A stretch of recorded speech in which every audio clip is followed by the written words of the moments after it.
Errefuxiatuen nazioarteko eguna dugu gaurkoan bezperan astelenarekin, zehar errefuxiatuekin eta zehar Euskadi elkarteek Euskal Herriko babes eta asilo eskariari buruzko azterketa sakona aurkeztu zuten. Lehenengo ondorioa da eskaera kopurak gora egiten jarraitzen duela, funtsan munduan zehar gatazkak eta hondamendiak ugaritu direlako. Hori egiaztatu ondoren bi erakundeek datu nahiko kezkagarriak azpimarratu zituzten. Poliziaren kasuan hauek nabarmendu dituzte, etxerik ez dutenak etxegabetzea, kolektibo jakin batzuetako kideak atxilotzea, migratzailei etxe bat edo logela bat alokatzeko aukera ukatzea, edo oinarrizko bizi baldintzak betetzen ez dituzten etxe bizitzak eskaintzea. Osakidetzari dagokionez aldeizarreta jasotzean, migratzaile asko diskriminatuak izan direla diote. Arantza Txakon elkarteko buruak esan zuen onartezina dela eskubideen halako urraketa. Eguerdion guztioi, amaiak pasata iritsi da gurean gaur magazinari heltzeko unean, gaurkoan errefuxiatuen nazioarteko eguna izpide. Zehar elkarteak txosten bat egin du eta bertan migratzaileen kontrako zenbait jarrera diskriminatzaile salatu ditu. Atzo aurkeztu zuten lanan, beraz ikusi jarraian xehetasunak.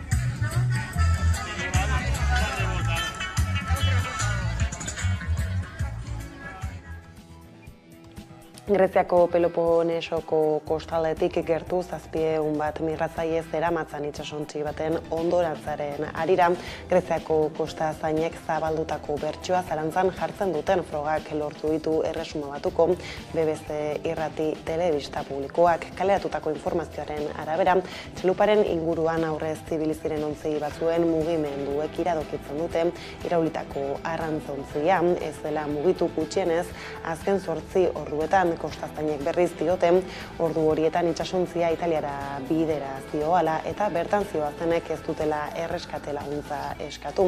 Atenasek eskaini arren, datu ofizialen arabera 78 gorpu topatu dituzte eta 104 lagun erreskatatu, baina Nazio Batuen erakundeak gogoratu du 500 bat pertsona desagertuta daudela oraindik. Bide horretan Greziako gobernuak hondamendiaren inguruan izandako kudeaketa ikertzeko eskatu du Nazio Batuen erakundeak eta adierazi arinago jardun beharko zukeela erreskate operazio handi bat hasteko. Greziako agintariek esan zutenez, ontzian zihoazen migratzaileek ez zuten laguntzarik eskatu eta ez zeuden arriskuan harik eta txalupa irauli eta ondoratu zen arte. BBCk animazio informatiko bat lortu du Marine Traffic itsas analisirako plataformak emandako jarraipen datuen inguruan, plataformak itsasontzien mugimenduak atzematen ditu hain justu eta ondorioztatu du migratzaileen ontzia ia ez dela mugitu ere egin. Irudiek erakusten dute ere zenbait itsasontzi hurbildu zirela hondoratzea jaso zen lekuaren ingurura.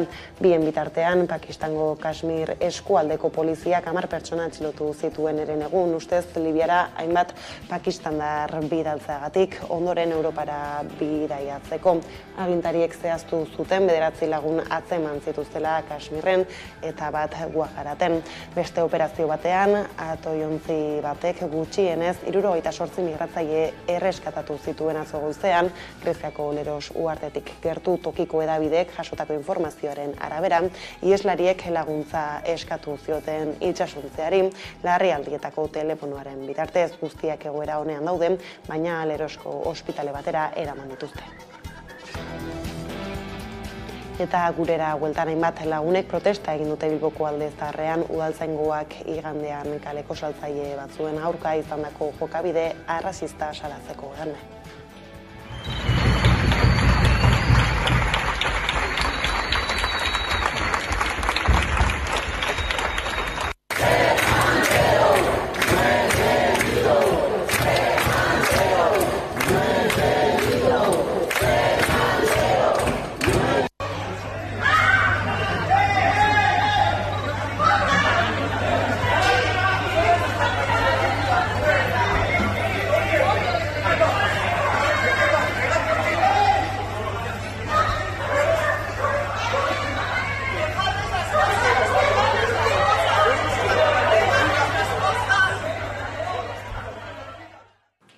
Gaizaldatuta ekonomia arlora salto, Pedro Azpiazu ekonomia eta ogasuneko sailburuak dei egin du eskualdetako SP proiektu estrategikoak aktibatzeko.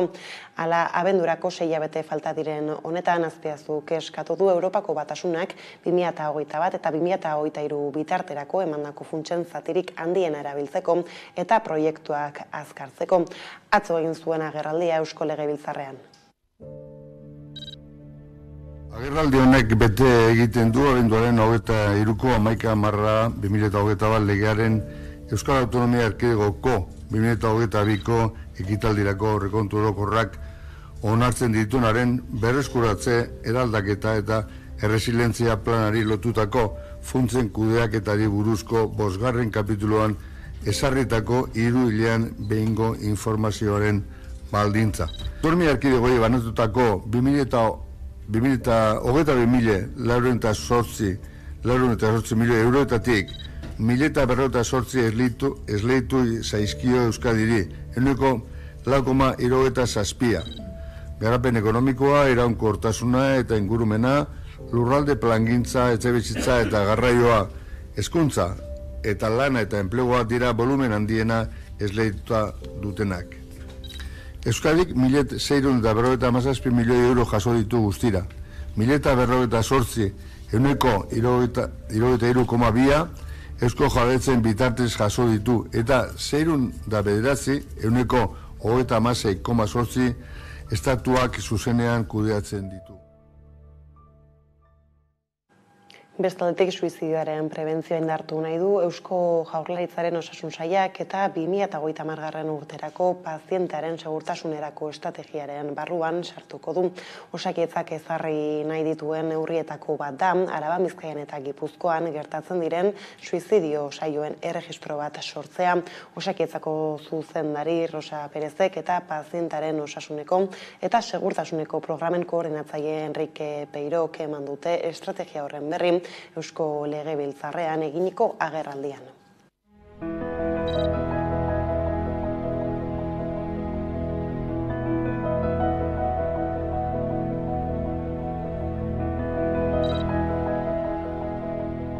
Goera gogorra izaten da eta gogaikarria ere, eta azkenean gaixo hauek behar dituztenak dira bidelagunak, erakundeak, osakidetza, bidelagun izatea, neurriak eta bitartekoak.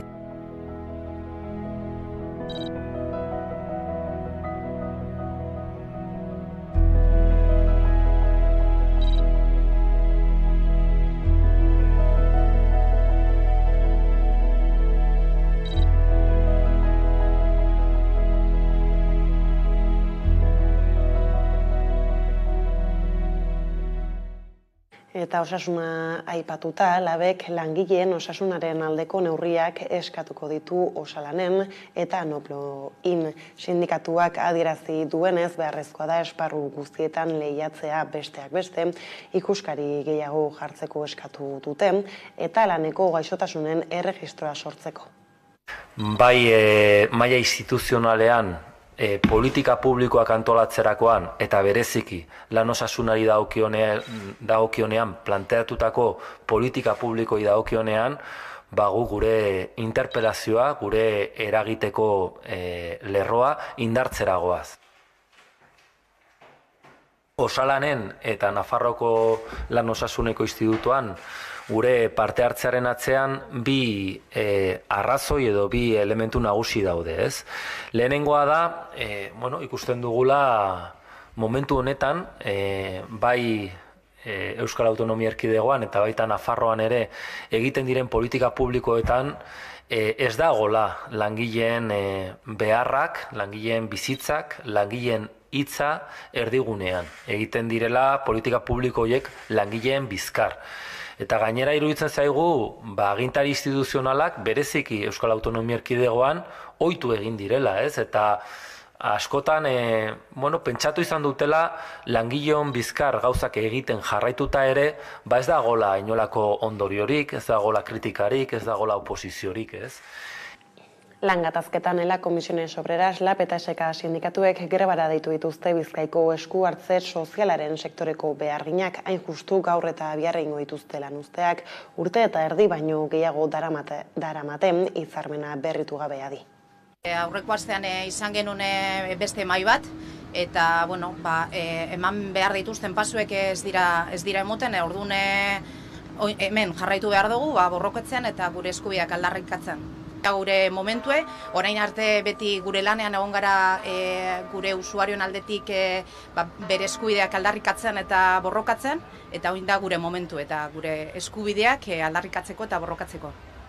Aurrera pasu txiki bat esan dezakegu egon dela, batez ere patronala ohartu delako ez dugula bakarrikan KPI-aren, KPI-reien gainetikan diru askatzen, salarioetaz ez gabiltzala bakarrik salarioetaz hitz egiten, baizik eta ere bai, sektorearen duintasunaz eta sektoreak hainbat aldarrikapen desberdin ditula arrisku psikosozialen inguruan adibidez, ero ez dakit osasun komplementuen inguruan adibidez. Antzera borrokan jarraitzen dutela Lasarte Oriako Michelin multinazionalaren lantegian hitzarmen hobe bat eskatzeko joan den ostialean hasi ziren lanuzteekin, zuzendaritzak gaur goizeko 9:00 bildu da dei egin die biltzeko enpresa batzordearekin eta jarraian Nerea Garziak emango dizkigu xehetasun gehiago.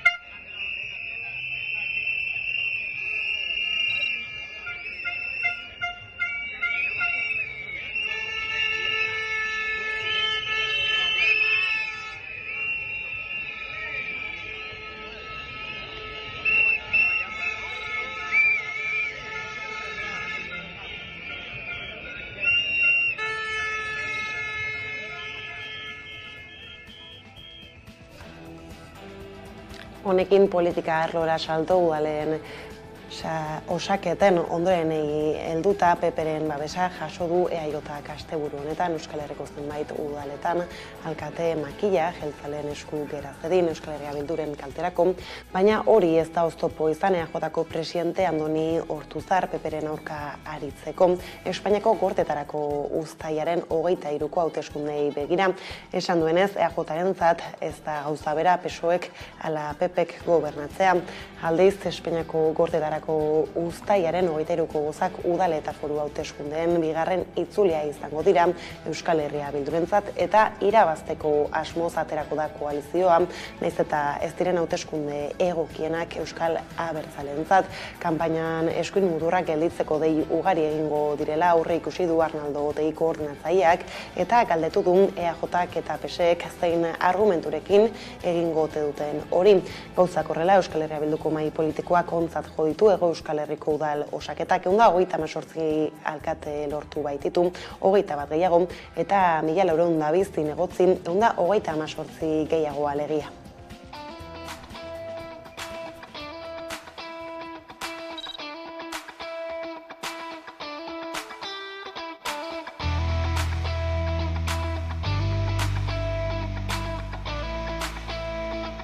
Municipalen eta foralen bigarren itzulia egiten dugu, eta hori ikusiko dugu ea posible den berriz ere aldaketa zikloaren bigarren urratsa egitea. Eta horrek gure ustez eskatuko luke berriz ere emaitza elektoraletan hori agerian ustea. Posible da. Uste dugu oso posible dela. Eta beraz, berriro ere, bigarren aldiz, hilabete batzuetan, irabazi nahi ditugun hauteskunde batzuen aurrean gaude.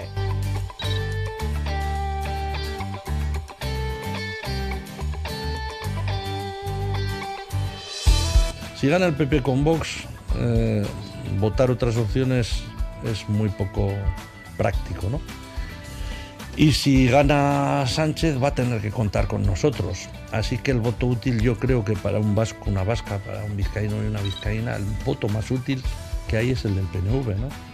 Orain, PPrekin eta Voxekin akordioak egin dituzten hoie, eta ez da bakarrik Euskal Alderdi Jeltzalea. Euskal Alderdi Jeltzalea, PSE eta PSN esango digute eskuin muturra gelditu behar dela. Zer argudiategi politikoarekin? Zer argudiategi politikoarekin? Hau da, baliagarriak dira EH Bildu desplazatzeko instituzioetatik, eta horren oso gaiztoak izango dira 15 egun barru. Udalerrietan murgilduz Bermeoko Guzan plataformako kide Xabier Ortuzarrek hartu du alkatetza behin-behinean. Euskal Herria Bilduko alkateoi Asier Larraurik dimisioa eman eta gero autoistripuaren afera dela eta Guzanek Euskal Herria Bildu babestu zuen larunbateko udalosaketan eta EAJaren alkate gaiaren garaipena baliogabetu zuen akordio horrek. Handik ordu batzuetara ordea Larrauriren dimisioa iritsi zen eta orain Guzanen eskuetara igaro da agintemakila beste inbestidura saio bat egiten den arte. Momentu honetan Bermeoko alkatetza airean dago. Izan ere, Asier Larrauri, EH Bilduko buruak dimisio eman zuen, agintemakila hartu eta ordu gutxira zehazki autoistripua izan eta baimendutako alkohol tasa gainditu ostean. Larrauri alkate izendatu zuten EH Bilduk eta Guzan Herri Plataformak akordioa lortu ostean. Maiatzaren 28ko udal hauteskundetan EAJak irabazi baitzuen 8 zinegotzi lortuta. Bermeoko Guzan plataformako kide den Xabier Ortuzarrek hartu du alkatetza behin-behinean, hau da, beste inbestidura saio bat egin arte. Baina orain ikusteke dago zer gertatzen den. EH Bilduk oharbidez adierazi duenez, Bermeoko kideek Nadia Nemesemali zerrendako bigarrena alkategai aukeratu dute asamblea bidez. Horrez gain koalizioak esan du bi alderdiek sinatutako akordioak adierazten duena defendatuko duela. Hau da, EH Bilduko hautagaia izatea Bermeoko alkatetza izango duena. Hala ere, Guzanekoek bestelako irakurketa egin dute. Akordioaren arabera, Asier Larraurik izan behar zuen alkate, eta Asier Ortuzarri independenteak alkate orde. Hori dela eta dimisioen ondoren, euren ustez, Ortuzarri dagokio agintemakila hartzea, eta ez dute beste aukerarik onartuko. Larraurik ez du oraingoz bere dimisioa ofizialki aurkeztu eta behin egiten duen honetik 10 eguneko epea dago alkate berria izendatzeko. Edonola ere, bi alderdien artean akordioa lortu ezean, alkatetza EAJak hartuko du Bermeoko udal hauteskundeak irabazi baitzituen. Hondarribian berriz Abotxanitzek eskuratu du alkatetza eta gehiengo osoa du Euskal Herria Bilduren babesari esker. 28 urtez EAJak izan duen tokia hartu du taldeak eta espero da alardearen auzian aldaketak izatea agintaldi berrian. Anartean Hondarribiko buzoietan agiri bat zabaldu dute, saindua proposamena izenekoa da hori, eta horrekin proposatu dute konpainia misto bat sortu behar lukeela Alarde Fundazioak. Jaizkibel behin aipatu dute autokritika eskatzeko. Irailaren 8an Hondarribiko alardea ospatuko da betiko legez, baina aldaketa aroan gaudela argi dago. Udal gobernuan ere aldaketak egon dira, Abotxanitz plataformak eskuratu baitu agintemakila, eta badirudi alarde parekideruntz doazen pausoak ematen ari direla hondarribiarrak. Testu inguru horretan alarde misto egiteko proposamena egin du Hondarribian herritar talde batek. Alarde ofiziala antolatzen duen erakundeak Alarde Fundazioak sor dezala konpainia misto bat, konpainia misto bakar bat, hala nahi duten gizon emakumeen parte hartza bermatzeko bertan. Soldadu gisa soilik gizonezkoak onartzen zituzten alarde tradizionalean urratsak ematen hasi direla dirudi. Proposamena sinatzen duten 60 lagunen zerrendako izenak ikusita, betiko alardearen defendatzeak dira asko. Jaizkibelen kontrako protestetan nabarmendutakoak zenbait. Saindua proposamena deitu diote eta astelenean iritsi zen hondarribitarren buzoietara. Bertan diote gatazka luze bati irtenbidea eman nahi diotela eta inplikatutako eragile guztiei eskuzabaltasunez jokatzeko deia egiten diete jarrera desberdinen arteko lotura puntu bat aurkitzeko. Lotura hori zein den? Bada alarde osoan ez baizik konpainia bakarrean parte hartzak gizon eta emakumeek parez pare. Alarde idealari amore ematea eskatzen die alde guztiei. Baita alarde ofizialetik kanpo gizon eta emakumez osatzen den Jaizkibel konpainari ere. Ildo horretan Jaizkibelek pozgarritzat hartu du albistea, emakumeen parte hartzaren alde gero eta proposamen gehiago daudela ikustea. Izan ere aldarri horren defentsan 26 urte daramatzate. Elkarrizketa mahai baten aldeko eskian ere aspaldi ari direla adierazi dute eta lan serio bat eskatu dute bide horretan. Udal berriak begionez jaso du proposamena. Gatazka honen inguruan beste eragile berri bat sortu da herrian eta konponbidean aurrera egiteko modua ematen du.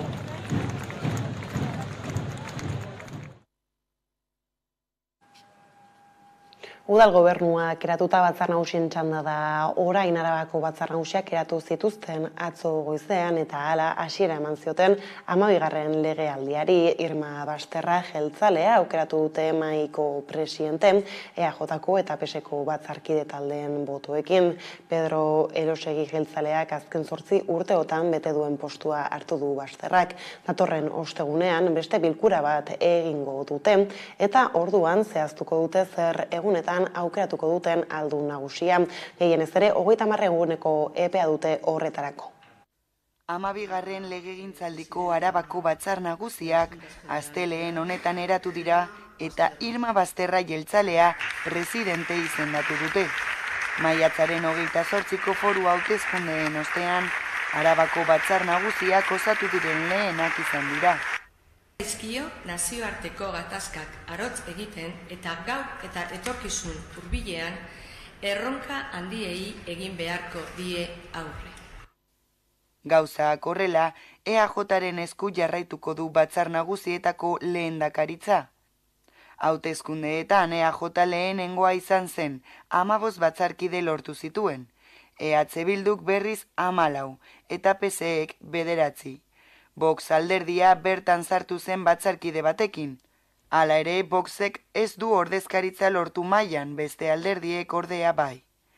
3 bozketa egin zituzten, lehenengoan Basterrak boto gehien bildu zituen, PSeren botoak jaso zituen hain zuzen ere. EH Bilduk ere aurkeztu zuen bere hautagaia eta Elkarrekin Podemosen botoak jaso zituen. PPek zuri bozkatu zuen. Bigarren bozketan Eba Jimenez eta Nerea Martinez PSE eta EH Bildu urren ez urren presidente ordeak izendatu zituzten, eta azkenik Jose Damian García eta Miguel Garnica idazkariak izango dira. Bizkaian berriz hilaren 22an egingo dute bilkura, lurralde honetan mahaiburua gehiengo osoz aukeratzen da lehen bozketan. Inork lortu ezean bozketa errepikatuko da boto gehien dituzten 2 hautagaietako bat hautatzeko, eta boto gehien jasotzen dituen pertsona hautatuko dute presidente. Aurreikuspenen arabera, Ana Otaudi jeltzaleak jarraituko du bertan presidente izaten. Azkenik Gipuzkoan zehazteke dago batzar nagusiak eratzeko bilkura noiz egingo den. Araba, Bizkaia eta Gipuzkoako argazkia alan, Nafarroara joko dugu orain maiatzen 28ko hauteskundeen ondorenei erreparatzeko. Iruñean da Leire Martinez kazetaria. Eguerdion, Leire. Kaixo Karol, eguerdion, bai, eta egun berezia edo aste bereziaren ondoren hemen gaude, Nafarroko parlamentuko argazkia erakutsiz. Bai, ez da, izan ere osatu da dagoeneko Nafarroako parlamentoa bera, ez da esusteko berezirik izan eta geroa baiko Unai Ugalde izango da presidentea aurreko legealdian bezala, ez da? Hori da, zu kaskiongi erranduzun bezala, dagoeneko osatua dago parlamentua, eta zusteko bereziri gabe Unai Ugalde berriz, geroa bairen alderditik helduden presidentea berriz ere aurreko legealdian bezala. Aurten, udalak eratu bezperan, eratu dira legebiltzarreko mahaiak Nafarroan, 2019an alderantziz izan zen. Gero ere, gainontzeko 4 postuak banatu dira ez ustekori gabe, Ainhoa Unzu, PSNren alderditik izanen da presidente ordea, eta UPNren Juan Luis Sánchez de Munien bigarren presidente ordea. Lehendabiziko idazkaritza UPNren Yolanda Bañezek eskuratu du, eta bigarren aldiz EH Bilduko Mikel Zabaletak. Aipatzekoa da ere, Vox eta Zurekin Nafarroa, hemengo maitikat gelditu direla. Nafarroako parlamentuaren osaketan etzen ez ustekorik izan eta Ugaldek kargua berretsi zuen. Mahaia anitza izan da berriz, gehiengo aurrerako arrastoekin. Udalak eratu bezperan eratu dira legebiltzarreko mahaiak Nafarroan. 2019an alderantziz izan zen. Gogoratu dezagun PSNren eta Geroa Bairen arteko negoziazioetan tirabirak izan ondoren, heldu dela parlamentuaren eraketa bilkura. Bi alderrietako tentsioa agerikoa izan da, baina edonola ere, esperotako emaitza jaso da. PSN-ren, EH Bilduren eta Zurekin Nafarroaren aldeko botoekin, gero abairen Unai Ugalde heldu da berriz presidente. Gainontzeko lau postuak ere ez usteko gabe banatu dira. PSN-ren Ainhoa Unzu izanen da presidente ordea eta UPN-ren Juan Luis Sánchez de Muniain bigarren presidente ordea. Lehendabiziko idazkaritza UPN-ren Yolanda Bañezek eskuratu du eta bigarren aldiz EH Bilduren Mikel Zabaletak. Finitzeko aipatzekoa ere, Vox eta Zurekin Nafarroa maitikat gelditu direla. Eta udalei dagokienez UPN garaie atera da Iruñean eta beste hainbat herritan, zer duzu hemen azpimarratzeko, Leire? Bai, eskuinaren alkateen legealdia iritsi da Iruñeko udalera eta baita Nafarroko herri handi askotara ere bai. PSN-ren boto zuriak eta EH Bildurekin akordiorik nahi egin ez izateak, erreztu dio bidea Cristina Ibarrolari, UPN-eko Cristina Ibarrolari, eta berak hartu du aginte makila. Tuteran ere, Herriberako hiriburuan UPN alderdiko Alejandro Tokero alkate heldu da berriz ere. Lizarran UPN-eko Marta Ruiz de Aldak lortu du aginte makila, Barainainen ere Maria Lekunberri irabazle eta finitzeko ere Eguesibarren UPN-eko Xurine Peñas alkate. Iruñeko udalean, PSN-ek eman dio alkatetza eskuin muturreko Cristina Ibarrolari, bere botoak zurian emanez. Izan ere, hirugarren bideari ezezko biribila eman zion EH Bilduko militantziak udal osaketa aintzinetik egindako batzarrean. Aho batez, onartu zuen Joseba Siron alkategai moduan aurkeztea eta hartara bertza hautagairik ez babestea. Beraz, Koldo Martinez ere ordezko aulkira joan da. Iruñeko udalean, UPN beraz, irabazle. Tuteran, Herriberako hiriburuan, UPN alderdiko Alejandro Tokero alkate berriz ere. Lizarran, UPN-eko Marta Ruiz de Aldak lortu du aginte makila. Barainainen, UPN-eko Maria Lekunberri irabazle. Eguesibarren, UPN-eko Xurine Peñas alkate. Tafaia izan da, Nafar herri handietan EH Bilduk irabazi duen alkatetza bakarra. Nafarroko udal eraketak ere bi txikeriak ekarri ditu berekin. Adibidez, Garesen EH Bildu heldu da garaile UPN-eko bi lagunen botoari esker. Orain dimititu beharko dute, por cierto. Etxarri Aranatzen UPN-ren zinegotzi bakarrak erridikuloa egin zuen kargua zinegiterako orduan berezakutik Espainiari kurrina ateratzerakoan. EH Bilduko 11 zinegotzien aintzinean. San Adrianen, Peperen eta Voxen bi zinegotzien sostengua izan du UPN-ek. Eskuinaren erreinua heldu da 4 urterako Nafarroako udal aunitzetan. Bada, informazio honekin Leire hemen utzi behar dugu konexioa, mila esker eta hurrengora arte. Deuseta izan ongi. Eta beste arlo bati helduta, kirolei helduta ikus ezagun jarraian Alabesek nola ospatu zuen atzoko egunean haren igoera milaka zalerekin.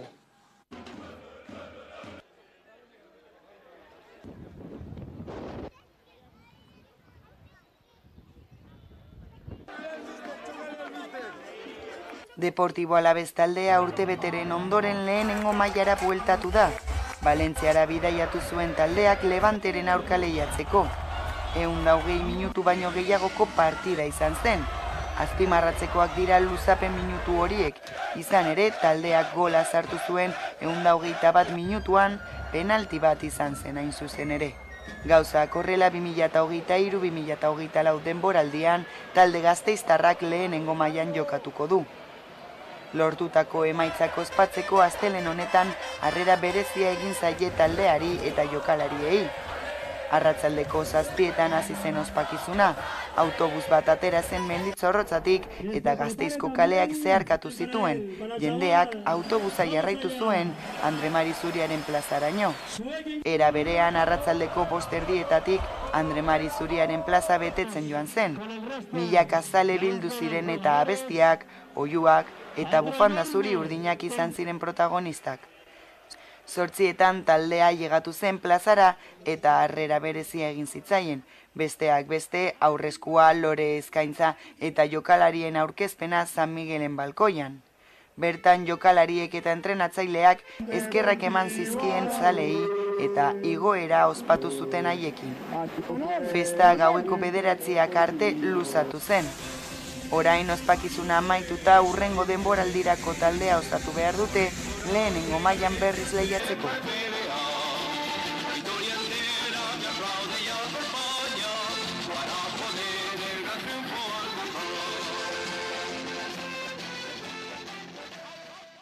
Eta honekin iritsi da gurean gaur magazinaren lehen atalaren bukaera, eguneko elkarrizketa nagusiari heltzeko. Laster gara bueltan. Atal hontan mugikortasun jasangarriaz arituko gara. Gure gizartean kotxeak ordezkatzen duen eredu jasangaitzaren aurrean alternatibak eraiki beharko ditugu. Batetik erronka klimatikoa daukagu, baina gainera desoreka territorial eta sozialak ere agerikoak dira.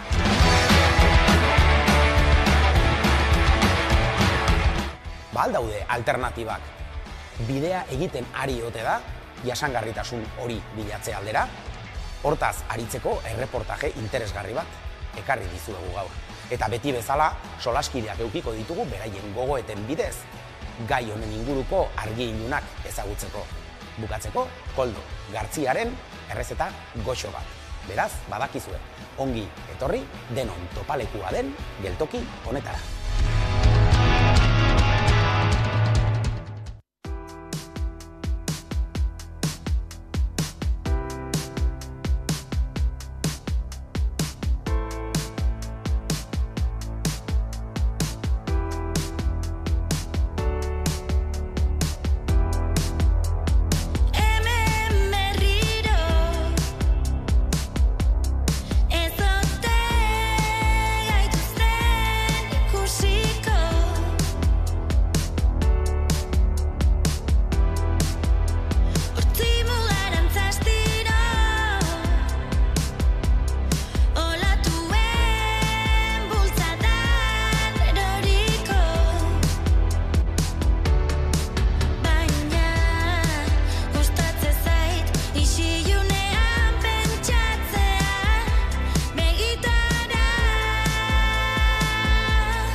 Erdiak pasata iritsi zaigu eguneko elkarrizketa nagusiari heltzeko unea, eta horretarako gaurkoan hemen dugu gurekin Aroa Jauregi Zuria, Aekak bultzatzen duen Aizteko hizkuntza aholkularia. Ondo etorri gurera. Eskerrik asko. Eta tiragian hasteko euskararekin lotutako azken berriei begira ikusi dugu nola justu asteburu honetan gazte euskaltzalek topaketak burutu dituzten. Egia da hain justu zuk periferiako gaztek euskararekin duten harremana eta euskal kulturarekin duten harremana aztertzen badaroa zuzela hainbat urte. Ez dakit nolako lotura duen, zure ikerketak halako ekimenekin edo zerruzten duten agerian apur bat, gazteak eta euskarak duten harremanaz? Bai, lotura agerikoa da, ez? Baina, nik uste dut kokapen ezberdinetik begiratzen diogula. Alde batetik, gazte euskaltzaren topagunea dago, eta, eurek gaztea dira, eta eurek protagonista eta eragile dira, orduan, hor dago euren hildoa, eta, nik ekimen hau, eta, euren mugimendu hori horko okatzen dut, eta bestetik dago, gurea igual beste ikuskeri duz, umeagoa daukana, ez? Eta beste leku batetik begiratzen dioguna. Gu saiatu garena edo, da, alde batetik, gazteekin partekatzen dugun testu inguru hori hobeto ulertzen, ez? Eta, gazteen laguntzarekin, eta gero bestetik, esku hartze honen bidez bebai, helduen papera edo kokatzen saiatu gara. Orduan, bueno, ikusten dugunez ezberdina hori antzekoa dira gaian, baina ikuspegi oso ezberdinak. Izan ere, 2017an okerez banabil hasi zineten ikerketa honekin, dagoeneko 180 bat gaztek parte hartu dute, ezagutzen ez duenarentzat zertan datza ikerketak berak edo zein du xedea? Beno, guk aurrekoan bebai, izan genuen aurkezpen batean, komentatzen genuena zen, hau ez dela ikerketa akademiko bat, nik esan nuen moduan ere, nik aizetik nator, aekaren hizkuntza aholkularitzatik, zerbitzutik, eta azkenean gure egitekoa eragitea da. Orduan, eragite horretan kokatu behar dugu, ez?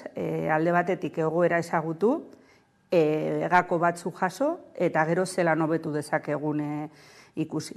Orduan, bueno, hori, igual esku hartze moduan, ikerketa moduan baino, igual esku hartze edo proiektu moduan gehiago ikusten dut, ez? Eta, bueno, bestetik, ala ere bai esan behar dena da, badaukala oinarri bat, bere hasiera 2017an Mondragon Unibertsitatearen kulturgintzaren aditugu tituluan egin nuen oinarri teorikoa unibertsitatean, eta gero joan garena izan da esku hartzen bidez, ez? Hainbat ikastetxe lehenengo Leioan hasi ginen, eta gero Bilboan dira zabaldutako esku hartze horiekin, forma ematen hasi joan gara, eta gero eta ikuspegi praktiko eta eragiteari begirakoa hartzen joan da. Eta esku hartze hau, ez, periferiako gazteekin egiten duzu, ez dakit nola moldatzen zareten, ez dakit metodologia hitz egin daitekeen, ez, edo behintzat zein dira periferiako gazte hauek? Bueno, lehenengo eta behin igual, periferia kontzeptua bebai, ez, apurtzu bete kokatzea, eta, bueno, azken aldian gai horren inguruan periferia hitza leku guztietatik agertzen da, eta, bueno, nik uste ere interpretazio ezberdinak ematen zaizkiola.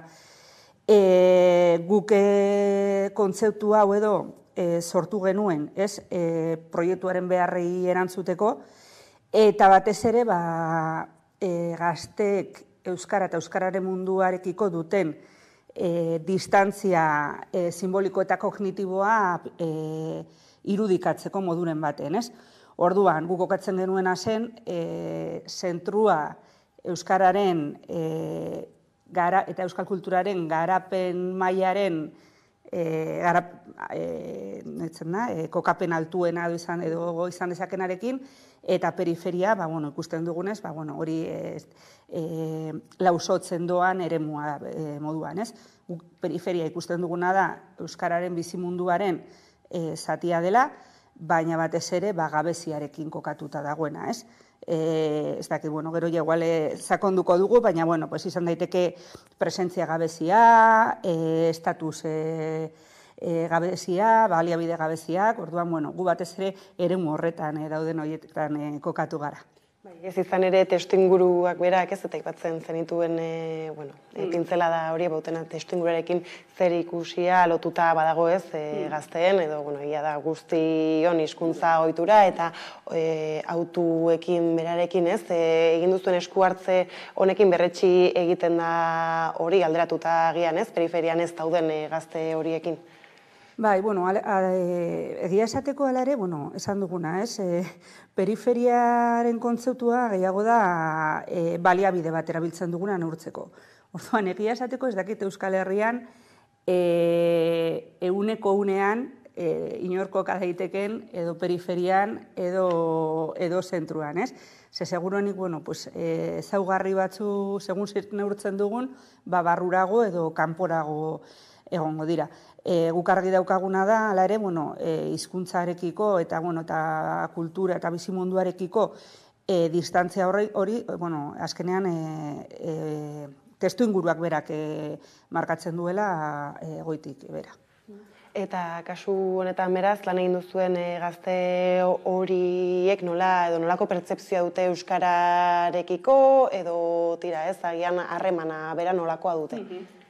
Gazte hauek, lehen aipatu dugu, periferia holan botata, baina, igual, pizkat ulergarriagoa izateko edo, igual errezago kokatzeko hiri ingurura jo dugu, eta gure referentzia bat Bilbo Handia izan da.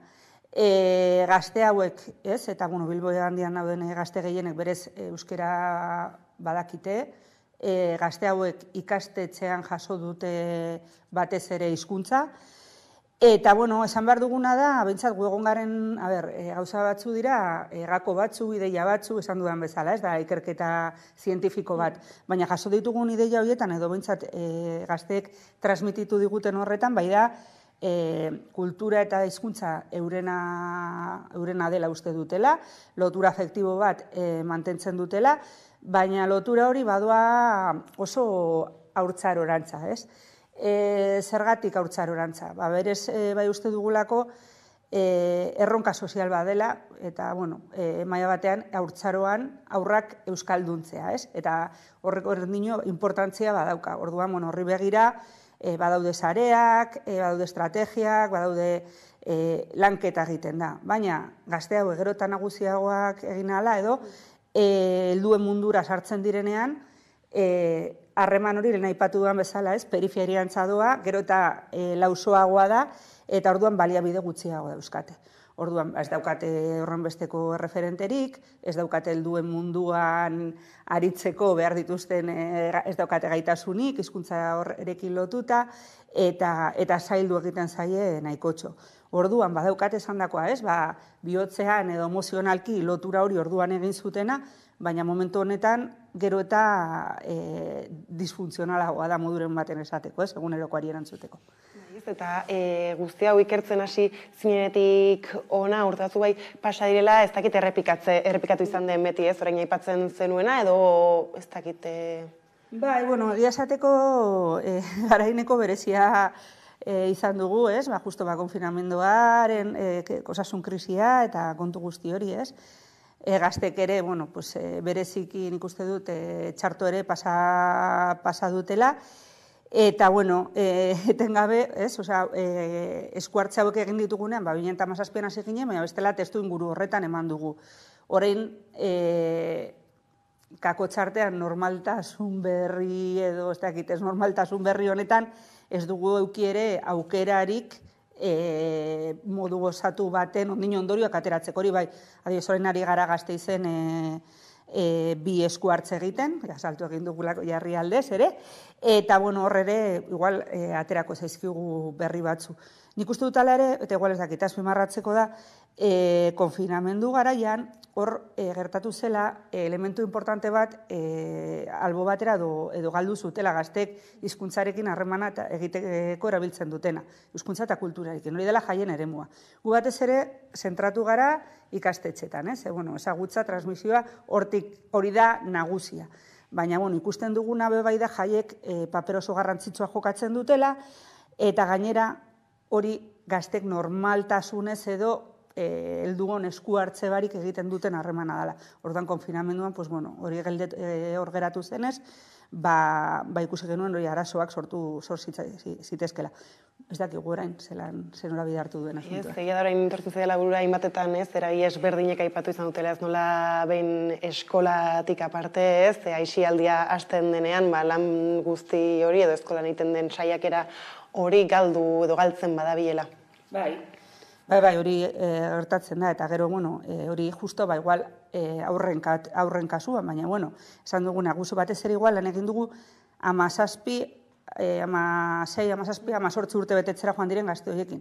Eta hori gertatzen zaiena da, ere, behin ikastetxea, arratsaldetan, edo beste momentuan usten dutenean, hasten direnean, edo lan mundura, edo beste perspektiba batekin hasten direnean, beste ikuspegi batekin hasten direnean bizitzen edo, hor desagertu egiten dela referentzia iadana kasu batzutan, esan duguna, desagertzeraino, ez?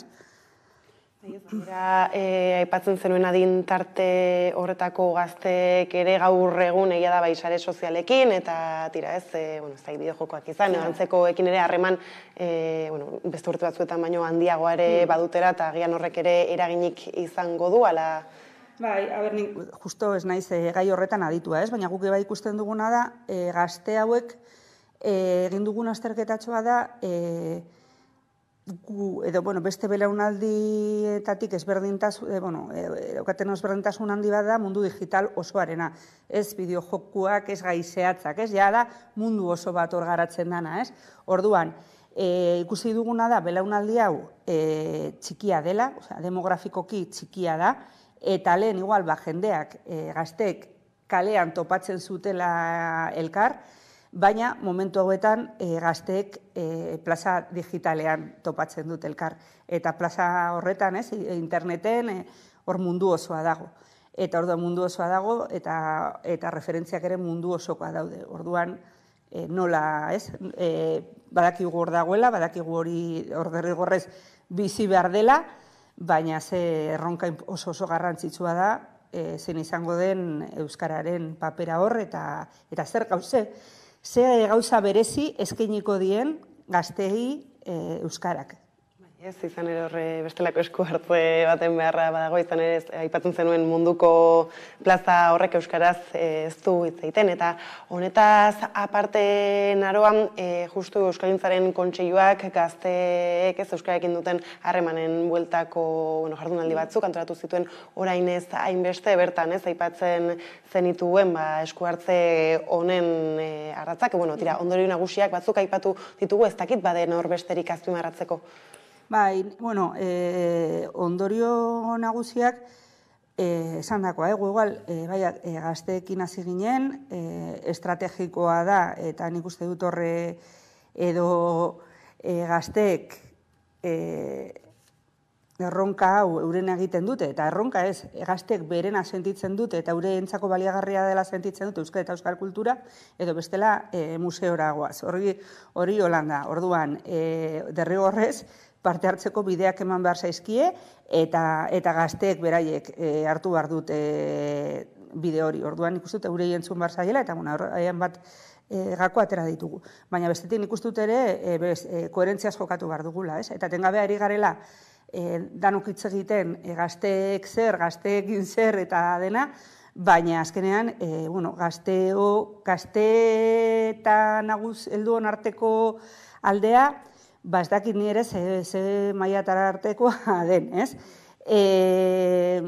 Gazte bat eskandalizatzen gara askotan, ez? Eta gaztek ez dut ez dakit zer ezagutzen edo bestea, baina ez dakit nik heldu bati galdetuta zer antzun jasoko genuken.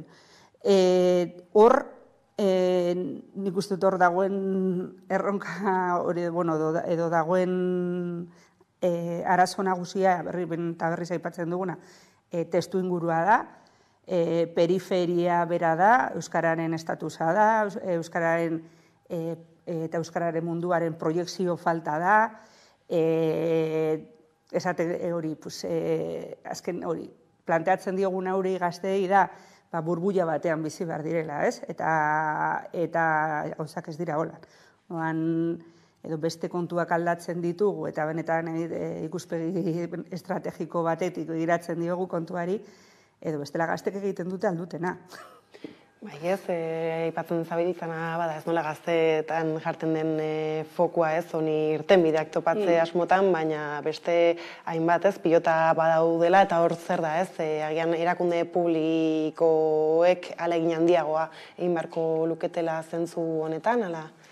Bai, alde batetik dagoena da, bai, erakunde publikoek egin behar dutena, bestetik dago Euskalgintzak bai, nik uste dut egin behar duena, ez? Eta zelan, igual egungo egoeran irakurketa egokiago bat egin behar dugula, ez? Pizkat galduta gabiltzala ere iruditzen zait, ez? Eta proiekzioa eman behar zaiela hirietan, euskarak lekua behar du, ze dinotea, atera dugun ondorio nagusietakoa, esan duguna, desagertzen goaz, eta jende askorentzat, hiri inguruan bizi garen askorentzat, garen euskaldunok, edo euskal kultura, edo euskararekin zerikusia duen dana, ez da kontrako jarrerari dutenik, ez gaituzte ikusten. Ez? Orduan hor dago arazoa, proiekziorik ez gaukagu, ez gaituzte ikusten, eta ikusten gaituztenean ere aurre iritzi batzuetatik, eta leku zehatz batzutatik proiektatzen den irudi ez egoki batetik ikusten gaituzte. Ia da, egunerokotasunean, behintzat, prentxetan zekoetan, harreta jartzen dutenek, bai izan dezaketela pertzepzioa, geroz eta mugimendu gehiago, edo, badagoela une honetan alako olaturen bat euskararekin lotutakoa, protesta asko jasotzen ari direlako, eragile ezberdinen partetik, Hego Euskal Herrian, zein Ipar Euskal Herrian baita ere, nolako osasuna ikusten duzu, bai, euskalgintzan eta, problematika hauetan eragin aldutenen partetik zelako osasuna dago gaur egun behintzate erronka hauei hartzerako orduan. Ez dakit, ni horretan sartuko naizen eta nik uste dut hornek eskatzen duela beste azterketa bat eta beste buelta bat, ez? Nik beste edo, guk jarri dugu lupa beste leku baten, ez? Eta beste horretan da, euskalgintza ikusten ez dutenak, mugimendu hori ikusten ez dutenak, euren privilegioak ikusten ez dituztenak, eta testuinguru hau, dinot, hor eroso bizi direnak, ez? Osea, hor egon daitezke. Eroso edo ez eroso, hori da kontua, ez? Osea, guretzako, azkenean, hemen plantatu duguna, ez? Periferia izan daiteke alde batetik, ez? Eremu bat, gero eta kanporago eramaten zaituena, ez? Eta esaten duzuen, hasieran, netzako zure importantea da, esaten genuen, olentzero importantea delako, eta paiasok importantea direlako, edo ez dakiz abesti oso garrantzitsua delako niretzat, edo ez dakiz harreman egin dudalako, edo komunitateko parte sentitzen naizelako. Baina gero eta, referentzia gutxiago izan, gero eta kanporago noa. Orduan zer gerta daiteke? Kanpo alde horretan oso deseroso bizi gaitezkela. Ze horre estres linguistikoa dago, horre zinkokatua dago hori gauza pilo bat dago. Orduan, gero eta kanporago noa, hemen zertarako egongo naiz, edo bestela beste aukera ere badago, ez? Momentu baten ikustea, hemen injustizia bat ematen da eta mugitu beharra ikustea, eta zer gehiago hau aldatu nahi dut, ez? Edo bestela gehiago ezagutzeko gogoa bai piztu daiteke, eta gehiago ezagutzeko gogoa duzunean, gehiago ezagutzen duzu eta berriro barrurantza egin dezakezu, ez? Orduan guk uste dugu, badela testu inguru bat, eta aurrekoan berrian ere ipitzen nuen, ez? Injustoa dela, desorosoa dela, ez dudaguna erromantizatu nahi, ez? Ez da ze romantikoa den periferia, ez? Gogorra da, ez? Baina gero aldi berean ikusten duguna da, eta igual esan duzuna, ez? Euskalgintzaren ikuspegi horretatik ere izan daitekena, ez? Eragiteko gune bat da.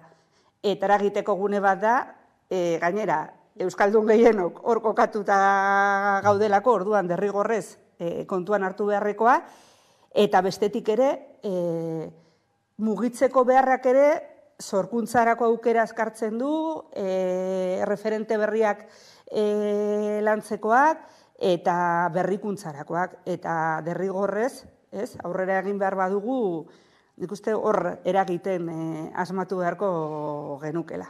Bai, ez, eta nire etorkizunera begira datozen erreparatuta, ez aipatzen zenuen lehentxeago ere nola gazteek euskararekin duten harremana estuagoa badela ez haurtzaroan, eta adinetik gora nola desapego hori agertzen den, orain justu ez, hezkuntza legea mamitzen ari direla, aipatzen genuen ere eskolek bautela garrantzia handia transmisioan, ez dakiz zer beste eragile agertzen diren mapan, ez, pisu hori badaukatenak gazteak euskararekin loturak izateko, baina tira ez, hezkuntza legeari gisaterako ez nola erreparatzen dioztua izan dezakeen ahalmenean?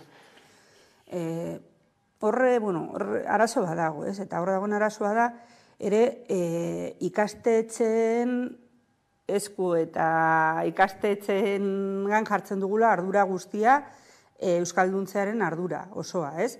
Eta ikastetxeek ere egin dezaketen arte. Hori esan da ere, badakiguna da, orain momentu honetan, oinarrizko tresna direla, eta ikastetxeak ez dira nahikoa, ikastetxekin ez da nahikoa, baina nahitaezkoak dira. Orduan, ez nahi sartuko gai oso potoloa da, baina azpimarratzearren, nik uste dut lotuta dagoela, alde batetik badago hizkuntzaren irakaskuntza, hizkuntza berarena, baina euskara nola bizitzeko laguntzak eskaintza, ez? Guk proiektu honetan atera dugun oinarri bada, nola ikasi, erabili, ala bizi, ez? Eta orduan ikusten duguna da, haurtzaroan bizipenak sortzen direla, bitartekoak eskaintzen direla, eta horretarako baliagarria direla, baina hezkuntzan ere aurrea joan ala, jotzen dugu, gero eta eduki igual akademikoetara, eta argi dago eurek eman behar dutena, baina beste utxune handi bat hor geratzen da, ez? Orduan, zela lagundu dezake ikastetxeak horretan, ez? Nik uste dut zehar lerroko kontu bat izan behar dela, ez dela nahikoa euskara ikasgaian edo gramatika irakastea edo beste arloak ere landu behar direla, ze bestela kriston inkoherentzia ematen da.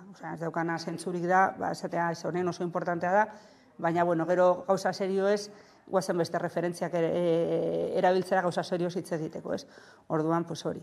Eta, kurrikulunak izugarrizko garrantzia daukala hor. Orduan, hori. Eta eskolez aparte identifikatzen duzuen beste, ez dakite eragile nagusirik? Bai, alde batetik dago, lehen aipatu, igual, elkarrizketa hasi dugunean, komentatu duzuna, ez? Gazte beraiek antolatzen dituztenak, sortzen dituztenak, eta bai kultur sortzaile direnak, edo bai gazte eragile direnak, edo gazte mugimenduarekin lotuta egon daitezkenak, ez? Eta azkena, ikuste dut eurek izan behar dutela honen protagonista, eta bestea da, partekatzen ditugun, esan dugun testu inguru eta kontuetan, danok jakin behar dugula, zein paper jokatu behar dugun, ez? Kasu honetan, igual gu gaztetxoagoekin ere ibili izan gara, ez? Eta esan duguna, ikastetxeko testu inguruan ibili izan gara, ez? Orduan, gaztetxoagoak diren hoiekin, guretzako badaukana garrantzi handia da, lehen aipatu dudan kontutik, ez?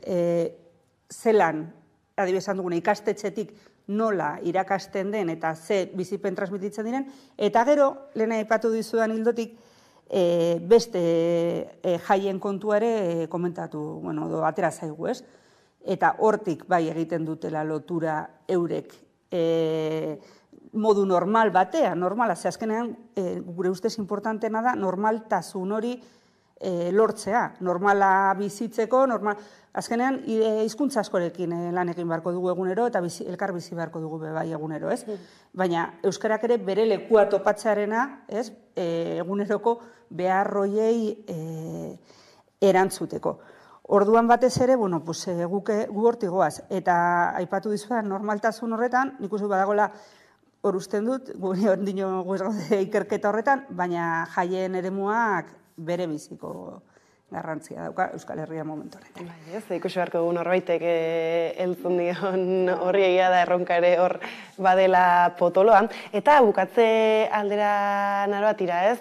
Guzti hau aintzat hartuta, eta izango dira hor beste hainbat puntu tartekan, zer bide du egiteko esku hartze honek oraindik aurretik, edo tira, ez? Zer duzue buruan izan ere, aipatu zulen ere ez nola orain Gasteiza ere egin duzuen salto? Bai. Honek, esku hartzak izan du, hori, hasiera baten, bazen froga egitea, ez? Guazen, ideia hauek atera dira, aukera dago kontrastatzeko, aukera dago, orduan, pilotajen ikuspegitik egin dugu forma baten joan da, ez? Eta esan bezala, 2017tik orain arte urtebeteko kontua zen, eta lusatzen joan gara badagoelako, zer entzun, zer landu, eta oso interesgarria delako bebai, ez? Gainera, zuzenean, gu bai izan genuna zen, esan zen hori, gaztengana jo genuen, eta esan genien aurrei zuzenean da, mesedez, lagunduko diguzu ulertzen zein den zuen errealitatea eta zein den partekatzen dugun errealitate hau, ze badaude kontu batzu guri ere, realitate orokorra ulertzeko, iez egiten digutenak, ez? Orduan, hor badago, buelta asko emateko eta aztertzeko eta badago ondino zer landu, eta bestetik, bueno, horrein daukaguna da, esan dizua, Gasteizko esku hartzeak aztertu behar ditu, ondorioak atera behar ditu, gure aipatu duzun horrekin, gaur egungo egoeran balderi dagoen eta ezagutzeko, eta gero bebai nahi duguna da, azkenan tresnak eskaini, ez? Ikusten dugu beharrak badaudela, orduan bere garaian unitate didaktiko bat sortu genuen, uste genuelako, bueno, aekari ere, horlako gauzak dagozkiola, eta orain bebai, gure asmoa da, emetik ikustearena zer tresna atera daitezken edo zor daitezken, eta behar dutenen esku jartzea horretaragoaz. Ondo da, naroamen utzi behar dugu elkarrizketa esaten didatenez, adi jarraituko ditu, etorriko diren berri guzti hauek, mi esker gurekin tartetxo hau hartzarren eta hurrengora arte. Mi esker zuei. Eta orain jarraian eguneko solasaldiarekin bueltatuko gara. Atal hontan mugikortasun jasangarriaz arituko gara. Gure gizartean kotxeak ordezkatzen duen eredu jasangaitzaren aurrean alternatibak eraiki beharko ditugu. Batetik, erronka klimatikoa daukagu, baina gainera desoreka territorial eta sozialak ere agerikoak dira.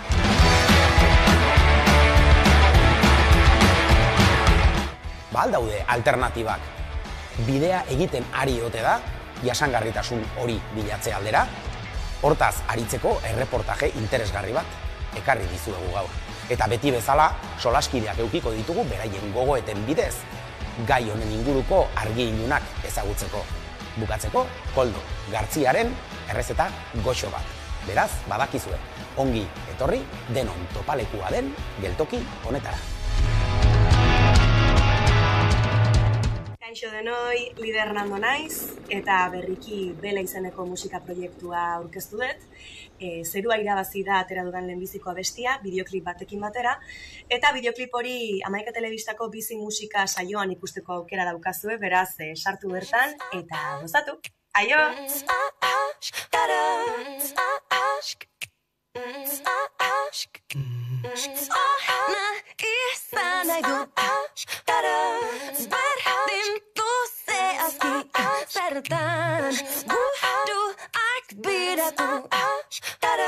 Kaletik pasatean Zeru airabazi Nahi dut naiz ez jakin zer den hori errezatzen ere Ikasiko nuke hori eskatzeko Nik baino ez du inor ulertzen Bryce Dallas Howard, Black Mirror Jatze arrean buruz bera Edurtzen Mendian gora iko nahian Amaitzen dut beti labaitzen Edurtzen Kontzientzia lasai dutenak Agurtzen dituta bildu bitartean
Bada, ordu bat pasata iritsi da eguneko solasaldiari heltzeko unea, eta horretarako hemen ditut albo banatan Zurine Rodriguez eta Jon Antza, ondo etorri.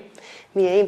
Eta hasteko bai aipamena egin nola gaur errefuxiatuen nazioarteko eguna den, justu atzoko egunarekin, Berton Zeharrek egin zuen prentsaurrekoa, jasotako hainbat daturekin egia da, ez? Azken aldian alako kolektibo antiarrasistetik datozkigun datuak errepikatzen dutela behin eta berriro nola une honetan eta jendearen egunerokotasunean lehenbiztiko mugak badirela beti bai administrazioarekin lotuta, indar polizialekin lotuta, eta tiramen ere aipatzen zen nola Osakidetzako profesionalek diskriminatu egiten duten ere, edo behintzat pertsona migratuek eta abarrek alase salatu dutela, ez? Ez dakit, Seguidurrenik askotan hitz egiten dugu hontaz, baina beste behin ez, datuak mahai gainean jarrita.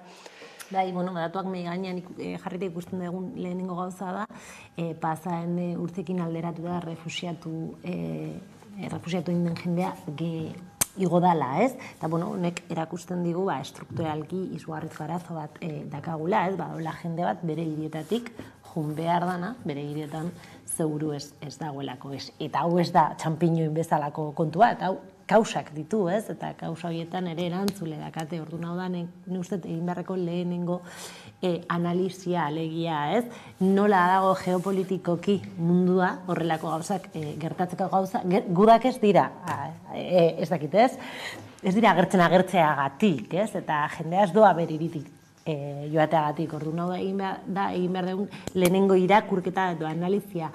Bigarren analizia da, jendea bere herriratik joateko edo migratzeko behartuta sentitzen da, beste herri batera ailegatzen dira eta ze kondiziotan egiten da harrera hori, ez? Duintasunez, bere errefusio eskubidea gora esagun, ez? Errefusiatzea eta migratzea eskubide bat dela, ez? Bermatuta dago, eta, nik uste bai talde antarrizistak eta bai Zeharrek erakutsi digute, ez? Diskriminazioz beteriko prozesua dala, ez? Etxe bizitza lortzea gehiago kostatzen da, batzutan errefusio eskatzeko bera prozedimentua oso zaila da, burokratikoa da, eta askotan ezinezkoa da, eta bar, ez, eta gero egisa da, ez, eta azken urtean ikusi dugu, ez, errefusioen kontua da borondate politikoko kontua, ez, Ukrainiako gerra dela eta ikusi dugu ze mekanismo zehatz batzuk aktibatu daitezkela, ez, errefusiorako, eta batzutan mekanismoiek ez dira aktibatzen, ez, eta hori, sortzen du lehen eta bigarren mailako errefusiatuen iruditegia, ez, eta nik uste guzti horrekin ere bukatu behar dela.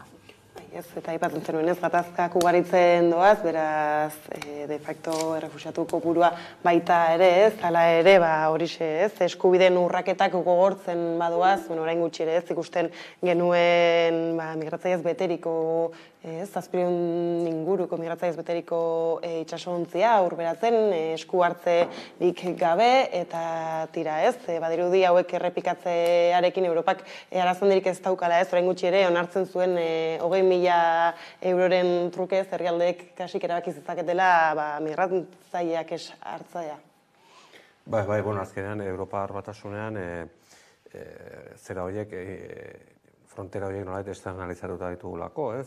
Hirugarren herrialde batzuei ordaindu egiten diegu, bere kudeatu dezaten, kudeatu nahi ez duguna, eta ez Zurinek ondo aipatu duen bezala, gure kanpo politika, gure munduko gobernantza ulertzeko moduak, sortzen dituen migrazio uholde horiek, gero ez ditugu guk noski kudeatu nahi, ezta? Azken finean, Sahelen gertatzen danak, zer ikusia dauka Europar potentzien interesekin, ezta?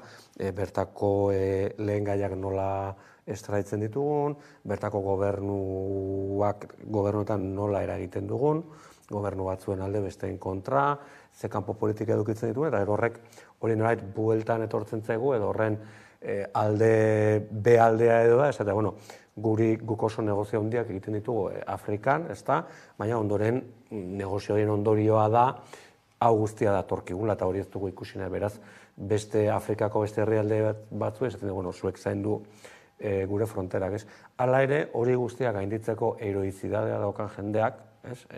Aurkitzen duen egoera behin iristen denean edo lortzen duenean iristea lurralde horretara non, zera eskatu nahi duenaz. Eta gero, badira gero eta kausa gehiago errefuxiatu izateko edo migrante izateko, ez? Eta etorkizunean ikusiko dugun beste migrante edo refuxiatu moda bat izango da migrante klimatikoak edo ditzen direnak, ezta? Gero eta lurralde gehiagotan klima aldaketaren ondorioz biziraupena edo bizitza gero eta gogorragoa eta zailagoa izango da, eta hor gero eta sektore eta segmentu gehiago hasiko dira mugitzen eta migratzen bizigarriagoa den tokietara, eta horri ere horregin barko zaio. Da, bitarte horretan badiruela gorroto diskurtsoak eurak indartzen ari direla, ez? Hala ere badirudi jendartea edo jendartaren zati handi bat agertzen dela honen kontra, ez dakit esaterako igandan bertan ikusten genuen Bilboko alde zaharrean, ez? Irudi horiek eta nola herritarrek ere ez hartzen zuten parte salatzeko udaltzaingoen jarrera hori, atzo ere protesta egin zuten, daukagu bideo bat eta errepatuko diogu kasu honi.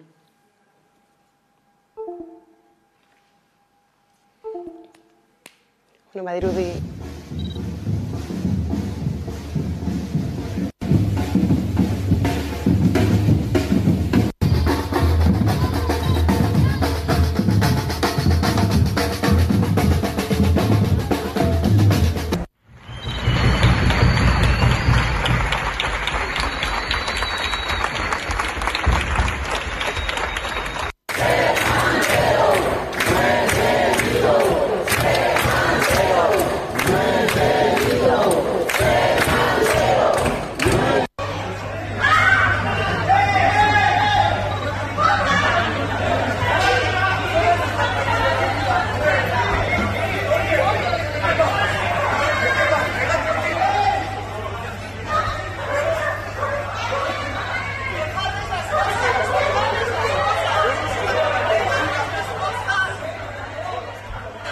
Aipatzen genuen ez, nola eskala handiago batean ez, Europatik eta barretik datozen aginduek ez dutela laguntzen, olatu migrantei aurre egiteko, baina egia da ez, udaletatik eta toki txikiagoetatik ere badela zer egin, baina gero ikusten dugu ez, zer nolako gauza gertatzen diren gurean. Erasoak ez, zer nolako erasoak nik hori ikusita daukete min sentsazio bat ez, bertan ikusten da ez, polizia oso jarrera oldarkorra batekin migrante baten kontra bere lana egiten ari dana ez, eta bere lana egitena da, seguramente poliziak esan dugu digu modu ilegalean, buelta ematen badiogu, seguramente galdetu ezakegu zergatik badagoen jende bat ilegala dena.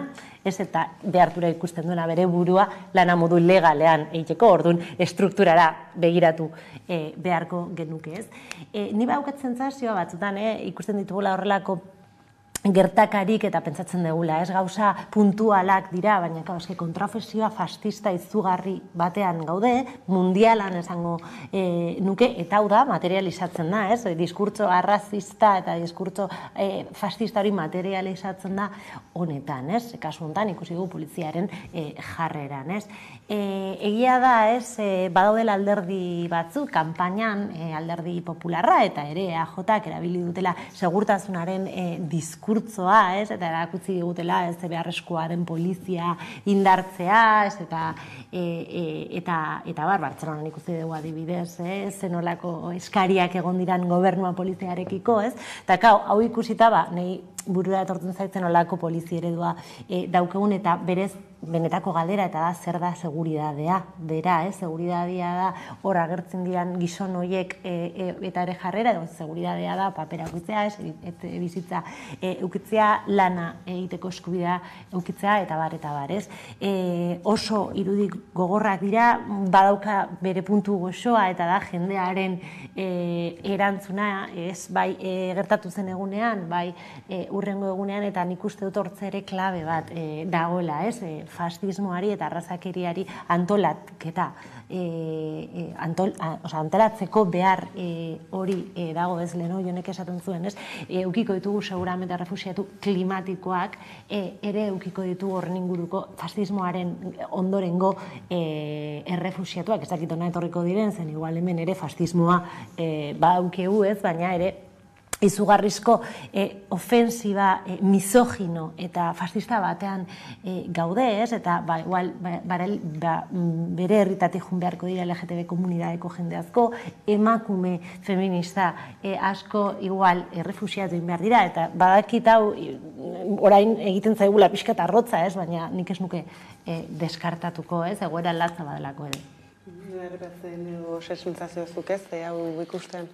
Bai, gatoz berriro lehen esan dakoa, ez neuzet, Europa dela espazio bat, bere burua eraiki duena giza eskubide, berdintasun eta askatasunen kontakizunen errelato baten gainean, eta azkenean poliziak suposatzen da, daukan funtzio bat hori dela, ez, askatasuna eta berdintasuna bermatzea, ez?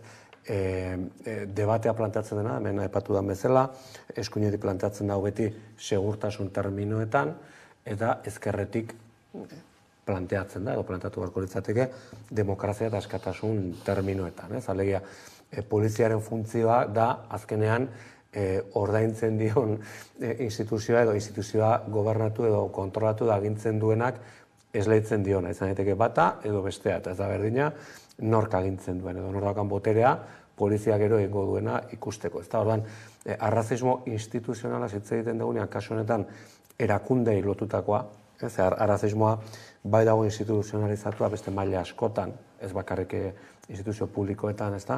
Azkenean erakusten digu, egoera bat aldi berean ere paradogikoa ere badena, alegia, Europak beharko ditu, datorren munduari begira, beharko ditu langileak, beharko ditu eskulan merkea, horrela garbi esateko gauzak, beharko du bere sistema produktiboari eusteko.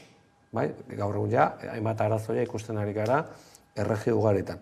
Eta aldi berean, bere mugak nolabait kontrolatzeko itxi egiten ditu.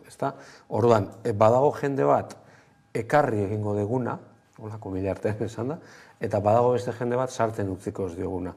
Ezen izango da irizpidea. Azalaren kolorea, azalaren kolorea egon daiteke tartean, baina irizpidea izango da sistema produktiboan interesgarria dan edo ez. Horren arabera, eta errefusiatu bat, gerra batetik iesi datorrena, oroar ez da interesgarria, ez da Ukrainiar bat ere. Ukrainiarekin ondo esplikatu da bezala, beste arrazoi geopolitiko batzuk. Baina beharko dira langile konkreto eta zehaz batzuk. Bere garaian Euskal Herritarrak beste tokitara lanera joan ginen bezala, edo estatu bailan barruan egon dira bestelako emigrazioak bezala, ez da? Gai honi heltzeko tarta izango dugu beste egumaten, orain gai zaldatuta, lehentxeago ez, alderdi batzuen silak tarteka aipatu direla, justu ez, larun bat honekin osatu dira udaletako alkatetzak eurak, egia da oraindik ere ez, badagoela zer esanik, egun horretakoei tiraka, egagian hasteko ez dakit nola bizitzen duten, 17 ura, ze sentsazioekin, ze titular ez, ekainaren 17tik. Bueno, nik esango nuke titularrik badaudela bi titular nagusi, bat da aldaketa interesgarriak, kolore aldaketa interesgarriak egon direla eta EH Bildu bilakatu dela indar municipalistarik handiena, eta bestetik, beste titular bat dago eta da irabazi ez duen alderdia gobernatzeko kapazitatea lortu du hainbat lekuetan, ez? Beste, txamponaren beste partea batez ere ari naiz pentsatzen oso handiak diren leku batzuetan, Gasteiz kasu edo batez ere Gasteiz kasu, ez ikusiko dugu Gipuzkoako Foru Aldundia, baina nikane ez da formatu, orduan horiek dira bi titular, beraz, interesgarria da, zeren aldaketa bat badago, aldaketa hori materializatzeko aukerak bazeuden, baina materializatzeko, baina gauza askotan, leku askotan ez da materializatu, ez? Hori ez duzan nahi aldaketarik hasi ez denik, ez? Hori da aldaketa bera, gauzatzeko kapazitatea ez dagoela. Egia da eta aitortu behar da, guztiz legala dala hausea, legiaztu gobernatu dezakezu naiz eta lehenengo indarra ez izan, apoio nahikoak lortzen badituzu. Gero, noren babesa formalki eta ez informalki behar dezun hori da beste eztabaida bat, ez? Eta, bueno, EAJak lortu du, edo PSek Gasteizko kasuan lortu du alkatetza, PP-rekin lagunduta, eta seguramente tarte aukiko dugu Espainiaren diskurtzoak irakurtzeko, baina momentu honetan PPek ari da Voxekin gobernuak aldi beran Espainian sortzen. Orduan, bueno, hori ere erakusten digu zenolako bidei lagunak erabakitzen ari dira batzuk. Bai, ez baina aipatzen zenuen txamponaren bigarren alde hori, ez, orain amaieran aipatzen zenuena baita ere, ikusi dugu portadak protagonizatzen ABC bezalako egunkarietan, beraz, eta datozen hauteskundei begira arrastatuta. Hori da. Eske datozen hauteskundei begira, nik ikusten dut Espainia mailan eskubia ofensiba erabateko batean, oso mobilizatuta, eta urte asko daramate mobilizatuta. Kolongo hirukoteaz gogoratzen baldin bagera, garaia hortan ere, ikusi horreko zenbat boto ateratzen dituzten, baina 12-13 milioi boto ja ateratzen zituzten lehen. Ez dituzte eskubiar bakar bat zintzoki etxean geratzen denik hauteskundeetan, aspalditik. Baina arazoa zen da, arazoa da, ezkerrean desmobilizazio bat dagoela, eta badirudi, ja, eskerreko sektore batzuk eta alderdi sozialistak berak batez ere ematen du galdutzat ematen hasi direla ja hauteskunden ondoren gerratuko dena, Zapateroren salbuespenarekin, ez da, bakarra ematen du, pentsatzen duela irabazi daitekela, eta ja hasi dira bilatzen errudunak, ez da? Eta errudunak dira feminismoa eta Bildu. Errua botatzen diote Irene Monterori eta Bilduri. Eta horiek izango dira errudunak, hauteskunde gabean gerratuko dena. Imagina un Bilduko feminista izatea, esango da, ja, el mal. Hori da, orduan, eta hori oso kezkagarria zergatik, delako asumitzea, eskubiak irabaziko duela horregatik. Eta benetan datuak ikusiko ditugu, egia da, badagoela boto kopuru bat alderdi sozialistatik PP-ra dijoana, baina ez hain handia ere. Bai, bada, baina askoz jende gehiago dago edo abstentzioan, edo desenkantoan, edo haserrean, edo utzikerian erortzen ari dana. Eta orduan aurre egin beharrean horri, esan beharra, guk hau da egin edegun kudeak eta hau da egin edegun norabidea, demokrazia eskubideak zabaltzen jarraitu nahi dugu, orgu honekin goaz, gero galdu ditzakezu hauteskundeak, baina bentsat, ari dira nolait, uko egin nahian, azkeneko momentuan, bolantaz bat eman, eta uste, Sánchez bera beldurtu egin dela, bere kanpainako planteamendua, hasieran egin nahi izan zuen planteamendu ezkertiarrago hori, lehenengo astean, norbaitek esan dio, hori idea txarra dela, eta pasada zerbait oso ezberdina egitera. Eta hori ez da idea ona izaten kanpaina baten erdian, Ikusi dugu alderdi independentista kentzeko ere ez, ekainaren 17an Euskal Herrian soilik ez dakit esaterako Bartzelona batean ere nolako batuketak egin diren eta hildo berari ere jarraitzen dio. Bai, egia da ez, eta nik uste hemen bi hilo daudela, bada hauteskunde municipalen ondorio sortu diren udalak eta beste gauza da Espainiako hauteskundeak. Dira, bi gauza, baina momentu honetan elkarrekin doazte, alegia udalak sortu dira prekampaina batean. Eta hori baldintzatu du oso hartu diren erabakiak, aliantzak, inkluso esako nuke tonoa oroar, ez? Bai egia da, ez, paktuak edo itunak emon denen aste hauetan nire sentazioa da hitz egin dela asko aliantza bera, nork erabakitzen dunik izango dira nire bidele lagun proiektua baino, ez, jakin badakigu, ez, alderdi popularra edo lan esaten du, Iturgaiz gratis eta amore eman duela bere okeia, gero la Bastidan beste gauza bat ikusi genuen zapatuan edo la Guardia mexalatzez, baina oro har nik ez dakit, zenolako akordioak egin dituzten, ez, badago akordio bat PS eta PNV-aren artean, ja historikoa dana, baina zertan, ze politiketan nabaritzen da, ez? Eta jakin beharko genuke orain justo Gasteizko udalaren karterak nola banatuko diran jakin dugu, pentsa genezake gutxi gora dakan bakoitza, baina oro har ez dakit zertaz ari garen. Eta hemen EAJak oso postura zaila dauka Espainiarekiko, ez? Ja, uzten badegu EAko eta Nafarroko hauteskundeak alde batea, eta sartzen bagaran Espainian, Zukaritzarea, ultraeskuinaren kontrako diskurtzo bat formulatzen, edo hasiko zea formulatzen, alegia ez dugu Voxek eta ez dugu PP gobernuan nahi, baina aldi berean Alderdi Popularraren baimena eukidezu edo eaen oso saia eukiko dute. Ia da hortze Bildukatxo agertzen zenez oso metafora interesgarri bat jarri zuen marketing aldetik mai gainean, eta zen partidaren bigarren partea jokatuko dugu, Espainiako hauteskundeak bigarren rebalida bat bezala, aldaketaren ikusgarritasun hori bezala ze planteatzen duen, orain ikusi behar dugu bai EAJ nola planteatzen duen, edo Alderdi Popularra ere Euskal Herrian nola planteatzen duen, zen indartzua atera da udal hauteskundetik. Ez, justu atzo egiten zituen Ortuzarrek adierazpen hauek, beranduago Arnaldo Otegi irten zen adierazpenak ematera, baukagu bideo bat, bertan jaso zirenekin ikuste ezagun.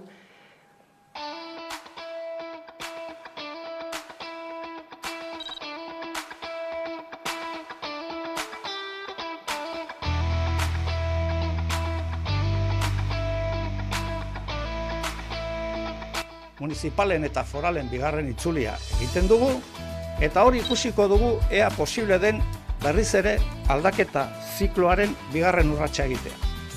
Eta horrek gure ustez eskatuko luke berriz ere emaitza elektoraletan hori agerian ustea. Posible da. Uste dugu oso posible dela. Eta beraz, berriro ere bigarren aldiz, hilabete batzuetan, irabazi nahi ditugun hauteskunde batzuen aurrean gaude.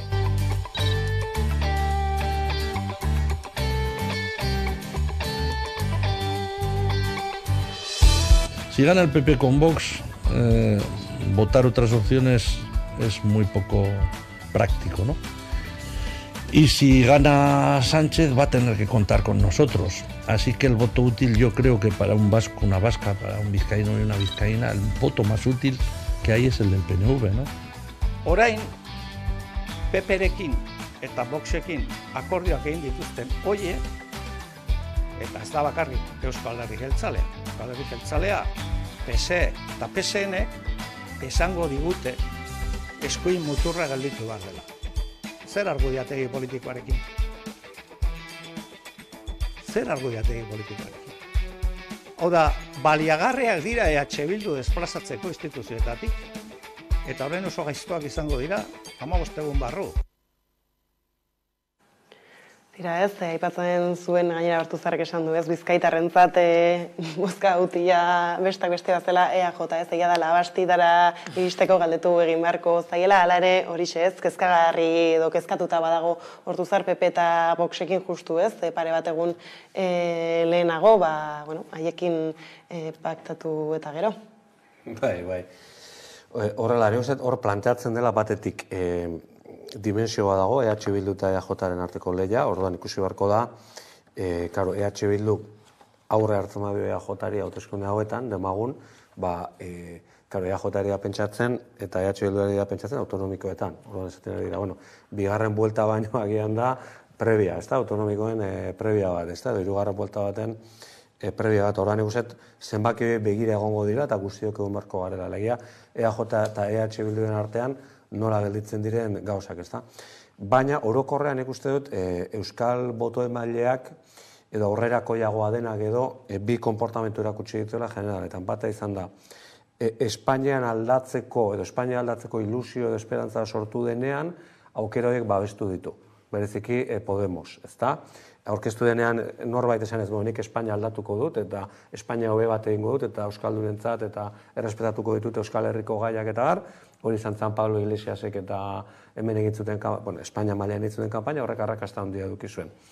Eta gero daukagu beste egoera bat dena kontuz Vox eta PP etorri daitezkela. Eta hori gertatu denean euskal boto emaileak babestu ditu bertako alderdiak.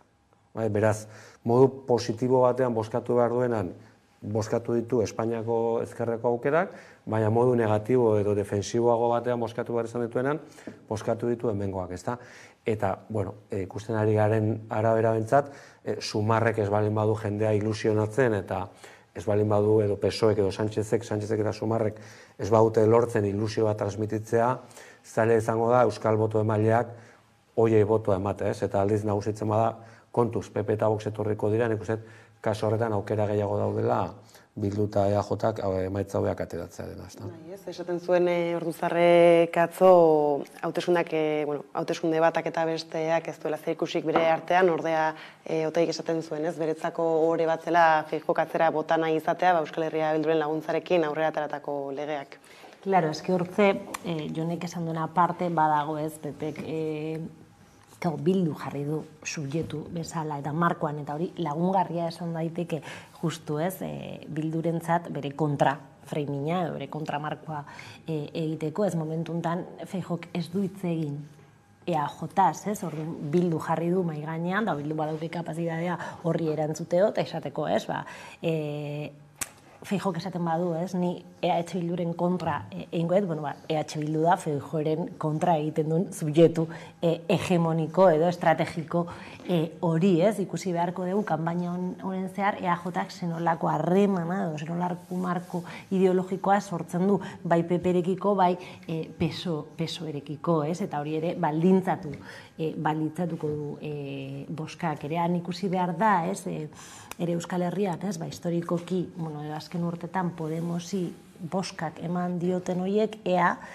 nora doazten, ez, ea zumarrera doazten edo EH Bildura doazten ikusita, ez, Espainian sortu den gertakari hau, ez, ea Irene Monteroren aldekoak diren edo Yolanda Diezen aldekoak hori ere, izango dira boska batzuk, ez, eta ere ikusi behar dugu, ez, Alderdi Popularreko, Euskal Herriko bozka hori nora doan, ez, benetan baldintzatzen duen, edo benetan alde dauden Voxekin Espainian egiten ari diren paktu horiekin, edo nahiago duten Alderdi Popular bat, ez izana Voxen aldekoa, ez, orduan ikusi dugu, eta hemen ikusi dut ere oso importantia dela data, berez astentzioa gora egiten ari da azken boladan, eta baditugu hauteskunde batzuk ustaian direnak, eta hori kontuan izan behar da, ez, ikusiko dugu, baina badirudi, ez, gora jundaikekela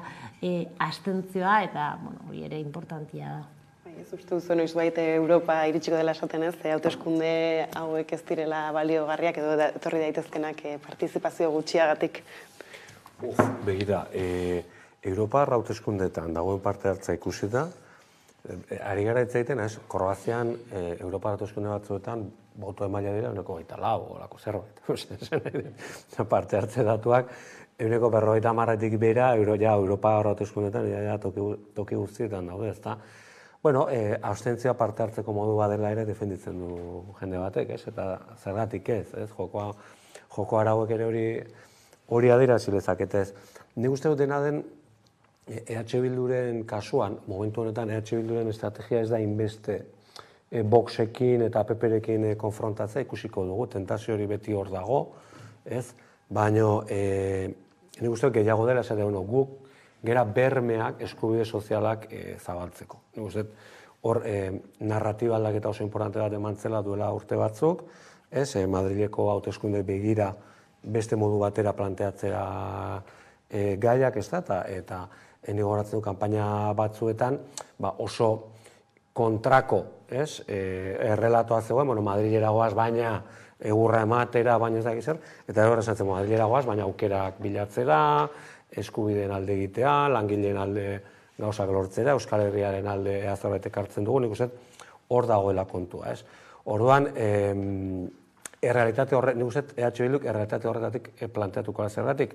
Lehen esan dudan bezala, EAJarekiko lehia betean dagoelako, eta Ortuzarrek esan duenean, ezakit zuek pasatzai zuen, baino, Ortuzarren entzun duenean esaten, boto erabilgarria gurea da, nire hola, irripartxoa bateki ez egin ditzen, esaten, ez da jazuena bakarrik.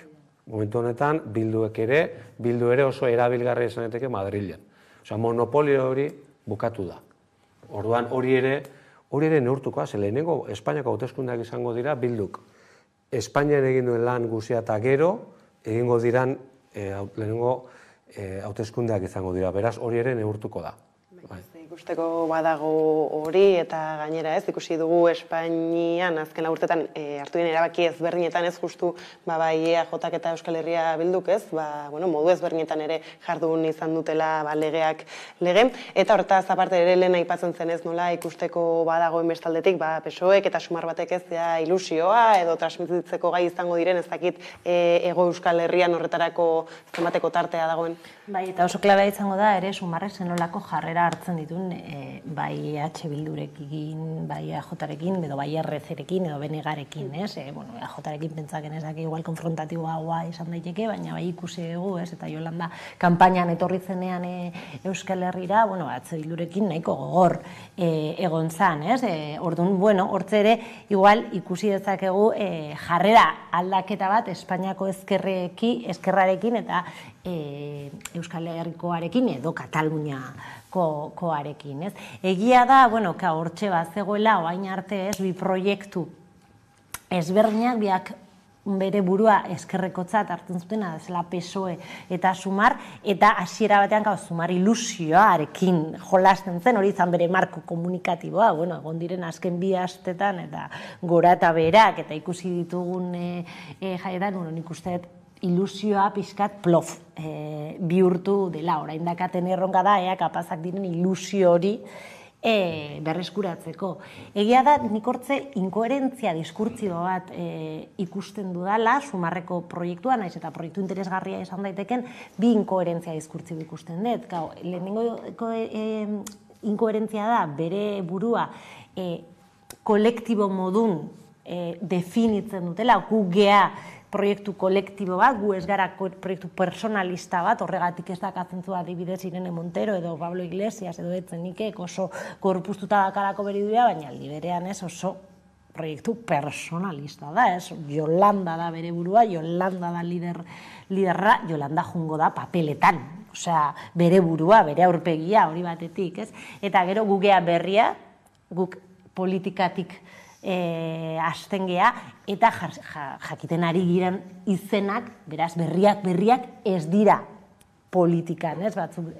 Gainera, PSOEtik, eta horreta hori zenolak ondorio aukiko duen elektoralki ikusiko dugu, nik uste dut PSOEk oso eroso dagoela Sumar honekin, ez? Eta hemen garaiena ikusten dut. Jende askori entzun diote Espainia mailan, Sumarri boskatzeko PSOE boskatzen du, gaztelaniaz badago lelo bat, ez dakit euskaraz nola esaten du, entre el original y la copia mala, originalarekin gehatzen. Orduan ni badaukat sentsazio hori ez dakit. Ferminekin batera hasiko da kanpaina bera, ez dakit uste duzuen, ez? Harrituko gaituen zerekin topatuko garenik? Sanferminetan, seguru baietz. Seguru baietz, han ibiliko gara eta ze ikusten dugun, ez? Ados nago Zurinek dionarekin eta gero nik uste Sumarrek akatsa handiak egin dituela, justu zait evidenteak gainera izan direla, orain konpontzen ari dira, horre Alejandra Jacinto sartu dute, Irene Monteroekiko ere adierazpenak egin ditu gaur Yolanda Díazek, pixkat berriz berkokatuz, iruditzen zait, hau egiteko etzela horrelako buelta eman beharren, nik uste lehenago konpondu behar zuela, gero Magariñoseko ekitaldia, nik uste gaur esan etekela hankasartze bat esan zala, ez da bere horretan egintza momentuaren gatik, egintzan jendearekin egintzelako, eta bazirudien pentsatuta zegoela Sumarren helburua zela, nolait Podemos paretik entzea. Zatea, guazen Podemos, alegia ezkerraren barne botere borroka bat, horrela interpretatu dugu hasieratik, eta zentzua eduki du eta logika eduki du, ez? Baina gira azkeneko egun pare hauetan, Yolanda Díaz eta Sumar bera egiten ari den mugimenduak ematen dute orain gehiago doa zela batasunaren norabide horretan, ikusiko dugu, batasunaren norabide horretan bentsat formalki edo itxura aldetik edo kanpainari begira, odena delako ere hor norbait konturatu da, eta esan dago hau aldatu egin behar da, baina gero, Karo, Zurinek esan duena, Sumarren atzean beste aparatoa dago, eta beste jende badago, eta politikan bizitzasoa darama jendea dago, eta Urtasun jaunak bizitzasoa darama politikan sartu, eta politikako funtzionario burokratiko bada, gauza dira bezala esan behar, izan daiteke ona edo txarra, baina ez ezagun esan egia ez dena. Eta Bartzelonan gertatu dana, Bartzelonako alkatetzari begira, nola gertatu dan ikusita. Adierazten du, iniziatiba per Kataluniaz Berz talde horrek, Katalunian beti duen fama txarro hori, karguen bila edo zer gauza egiteko prestidenak, hori da, beste mezu kontraesan gor bat, pixka bat, orain esaten ari garen honekin, baina bukatzen, sumar proiektua bai izan daiteke oso interesgarria, baina ezin du izan PSOE, izan behar du beste zerbait. PSOE izateko PSOE dago, eta ez da beste zerbait. Izan behar du beste zerbait ezkerretarago dagoena, hor bi familia daude, Podemosek momentu honetan ordezkatu dezaken ezker mota bat, Yolanda eta hauek, horren batuketa bat izan beharko du, baina PSOE ezin du izan, porque badago.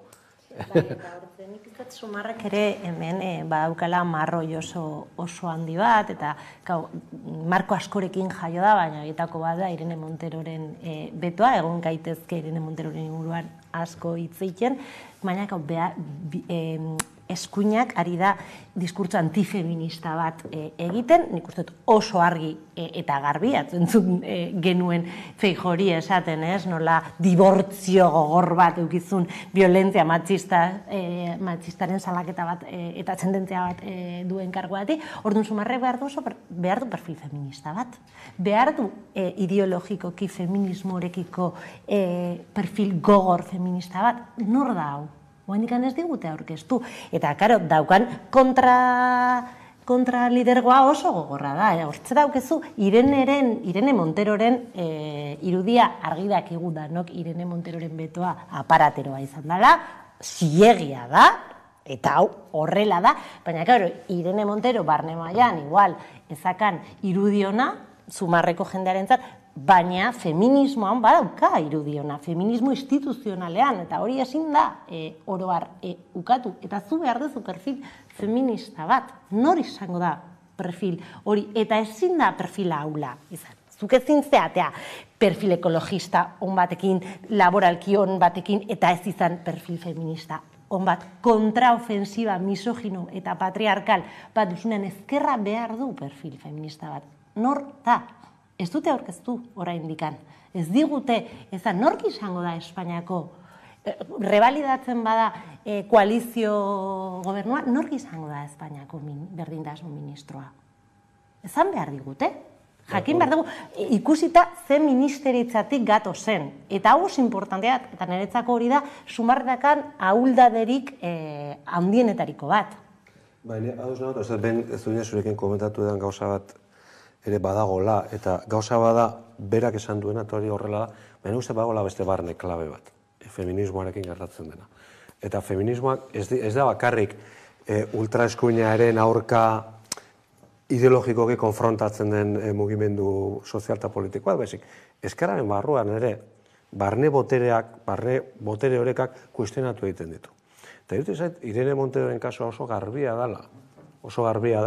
nola feminismo horrek, eta horrek dakarren guztiak, ez da gauza personal bat, horrek dakarren guztiak ezkerraren barruko, barne botere horrekak ere desorekatu egiten ditu.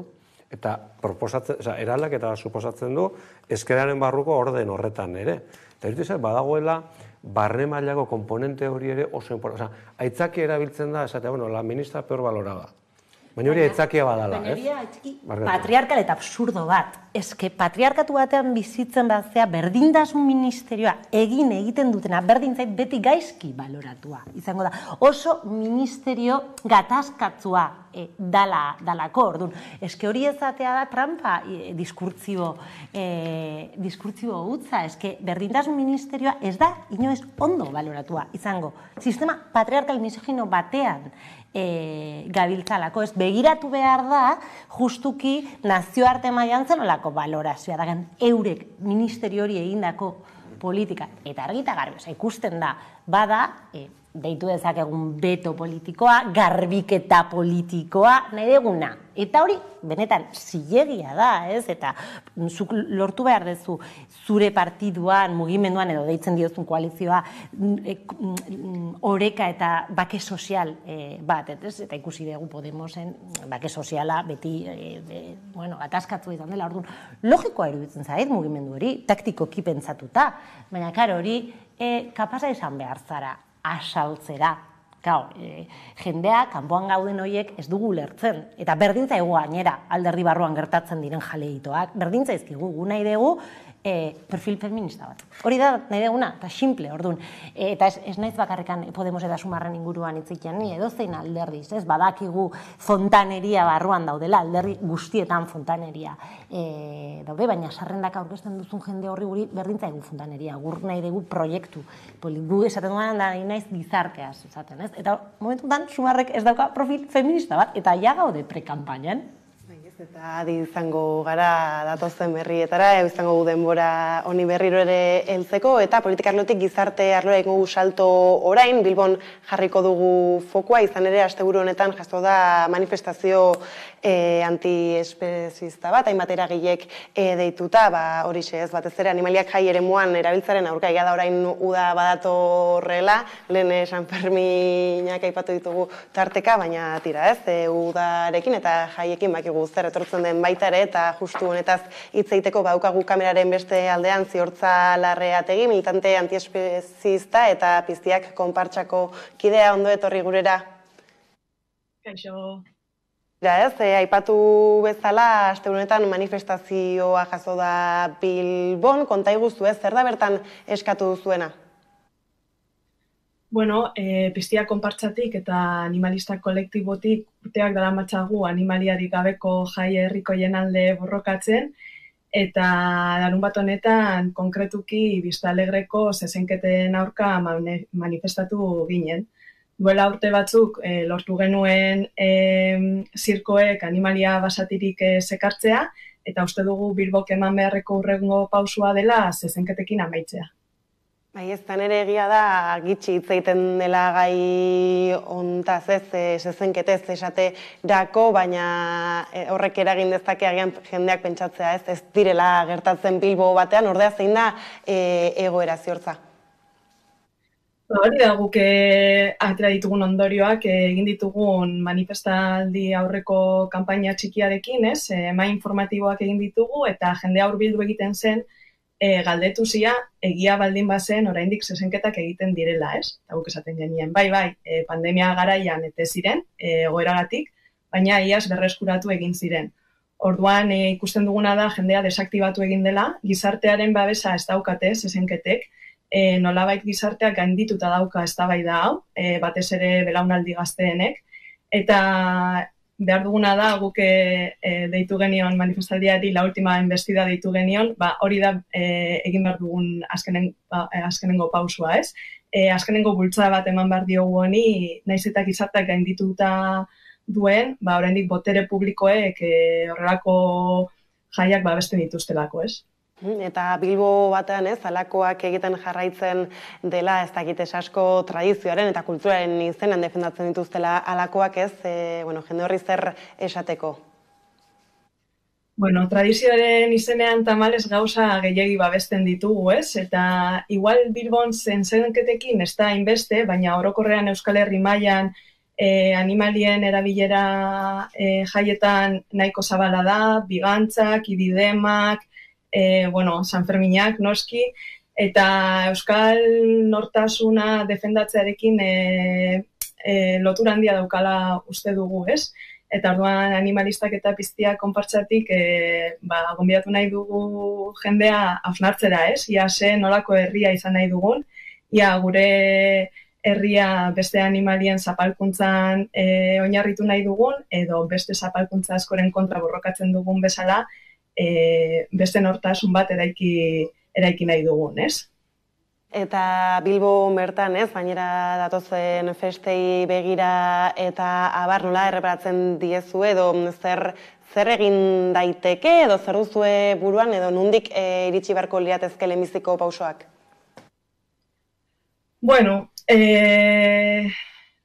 Alde batetik, botere publikoek, hau da Bilboko udal gobernuak, badauzka baliabideak Bilboko zezenketekin amaitzeko, naiz eta estatu mailan zezenketak legalki babestuta dauden, lehenengo pausua izan beharko litzateke publikoki babesiek, botere publikoetatik babesik ez jasotzea, ez? Beraz, diru publikoarekin ez laguntzea.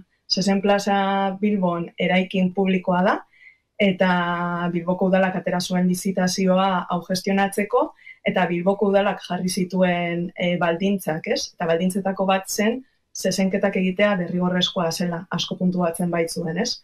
Orduan uste dugu lehenengo pausua borondate politikoa dela, eta bestalde gizartearen partetik, egin dezakegun gauza bat da, zuzenean zezen plazan egiten diren ekitaldi ezberdinetara eskuatea, ez? Naiz eta zezenketetara eskuan, zezenketa horiek ekonomikoki jasangarriak ez direnez, urtean zehar egiten diren beste hainbat ekintaldirekin gabezi ekonomiko horiek estali egiten dira, ez? Orduan gu zezenketa plazara baldin bagoaz zirko bat ikustera edo kontzertu bat ikustera, ekonomikoki zezenketak babesten ditugu. Beraz, egin dezakegun gauza bat da, boikot zuzena Biztanlegreko plazara. Bada, mezu horrekin ziortza hemen utziko dugu konexioa, mila esker gurekin tartetxo hau hartzearren eta hurrengora arte. Hurrengora arte, eskerrik asko. Ez, egia da, bazegoela orain dela urte batzuk, ez, zezenketen mueltan kristoneko eztabaida piztu zela, hainbat udalerritan atzera bota ziren, tirakaldeetan, zezenekin eta antzekoekin egiten ziren ekimenak. Hala ere, bada eztabaida bat, hori, esaten zuen ez, agian gizartak superatu egin duena, baina hortxe da. Bueno, zezen plazarena, porque zezenekin Sanferminak, dira, Sanferminak definitzen duten gauzenetariko bat, ez, kanpainan ez dugu, ez da, alkate gai bat ikusi zezen entzierroen kontra, ez? Entzierroen seguridadearen inguruan hitz egin dugu, errekorridoaren inguruan hitz egin dugu, baina zezenketen edo entzierroen debekuaz ez du ez da bat ere hitz egin, ez? Orduan, bai, zezen plazak, bai, nik uste dut eta zehortzak oso ondo azaldu du, ez? Ja ez dago balio sozial hori, jendea ez dago alde, baina jendeak ez daki justuki leku batzuetan oain nino egoten direla, ez? Orduan, bai, ez dago babes soziala, baina badaude. Eta hor dago justo ekilibrio hori nik uste generazio berriak paso egiten dutela, ez dut inoiz zezenketa plaza batera jun, ere bizitza osoan zehar eta jungo da aldatzen, behintzat Euskal Herrian, ez naizari beste lekuetaz hitz egiten, baina oraindiko oso errotuta dago Euskal tradizioan eta ziortzak oso ondo azaldu du animanen erabilera, orduan aldatu, behar da, eta hori da borondade politikoa, ez beste jai batzuetan ikusi dugun bezala, tradizioa beti da itxaki bat, eta ez bakarrekan animanekin, ez, harin ez pentsatzen alardean, adibidez, ez, emakumen parte hartzearekin, ez, tradizioa ezin da inoiz eskubide urraketa bat izan. Ez da, egia da gertatzen dela, ez, tradizio horietan jendeak askotan, ez, egunerokotasun ez duela pentsatzen, ez, ikutzen denen arte eta horra agertzen dira guztizko jarrerak. Bai, horrela da, ez nik ziortzak esan du ez herri izan nahi dugun, edo ze baloren gainean eraikin egun gizarte bat, ez? Nire uste hori dela galdera importantena, ez? Niretzat hori importante, zer bihurtzen gaitugu animaliak horrela tratatzeak, ez? Eta, bueno, erantzuna ez da oso baikorra, ez? Nire kasua bentzat, ez? Santo Tomas Feriako antolatzen izan baina ez urte askotan, 3 urtetan errenterian, eta, bueno, etxerri bat errifatu egiten genuen plazan, eta horrelako hausak egin ditugu guztiz modu normalizatu batean. Ez diogu inoiz beste munduko baliorik eduki, ez gauza bada oso gogorra egiten zegoela animalia bat hiltzea plaza batean torturatuta, baina asumitzen dugu animalioak kaiola batean egotea plaza baten erdian, erta errifatuta izate horrek ez digu sortu izan orain arte, ez? Orduan, horrelako ekimenak interpelatzen gaituztenean, horrelako ekimenak, hasten gara pentsatzen eta pixkat, ikusten gure baloreak benetan, non dauden edo non ez dauden, ez? Gero egia da, animaliak ez direla izaki politikoak, nolabait esateko, ez? Pixkat, eta hor bai problematikoagoa esan daitekeela diskursoa, ez? Pixkat bai zapalkuntza edo eskubide hitz egiten dugunean, filosofikoki, modu ezberdinetara enfokatu daiteke gaia, ez? Azkenean, ez dauka animali batek, ez dauka hori izaera politiko bat, ez? Politika guk gizakiok egiten dugu, eta hor bai pentsatu behar dugula, benetan politika egokia zen eta zein ez den, ez? Eta ados nago, sakonean dagoen idea horrekin, baina niri kontraesan personal handiak sortzen dizki, zeren idea hori eramaten balen badu pixka bat praktikara gauza asko kuestionatu behar. Oso horreza da, esan bezala, zezenketen kontra egotea. Ni kontra nago, baina oso horreza da hori. Zaila da beste guztia ere kuestionatzeaz. Zurrenik aurre ipatutako gai hauei helduko diegu berriz ere. Esaten diaten ez minutzu behar dugu gaurko solasaldia, eskerrik asko Zurin eta Jon gaur gurekin izatearren, eta orain jarrigan eguneko albistekin bueltatuko gara.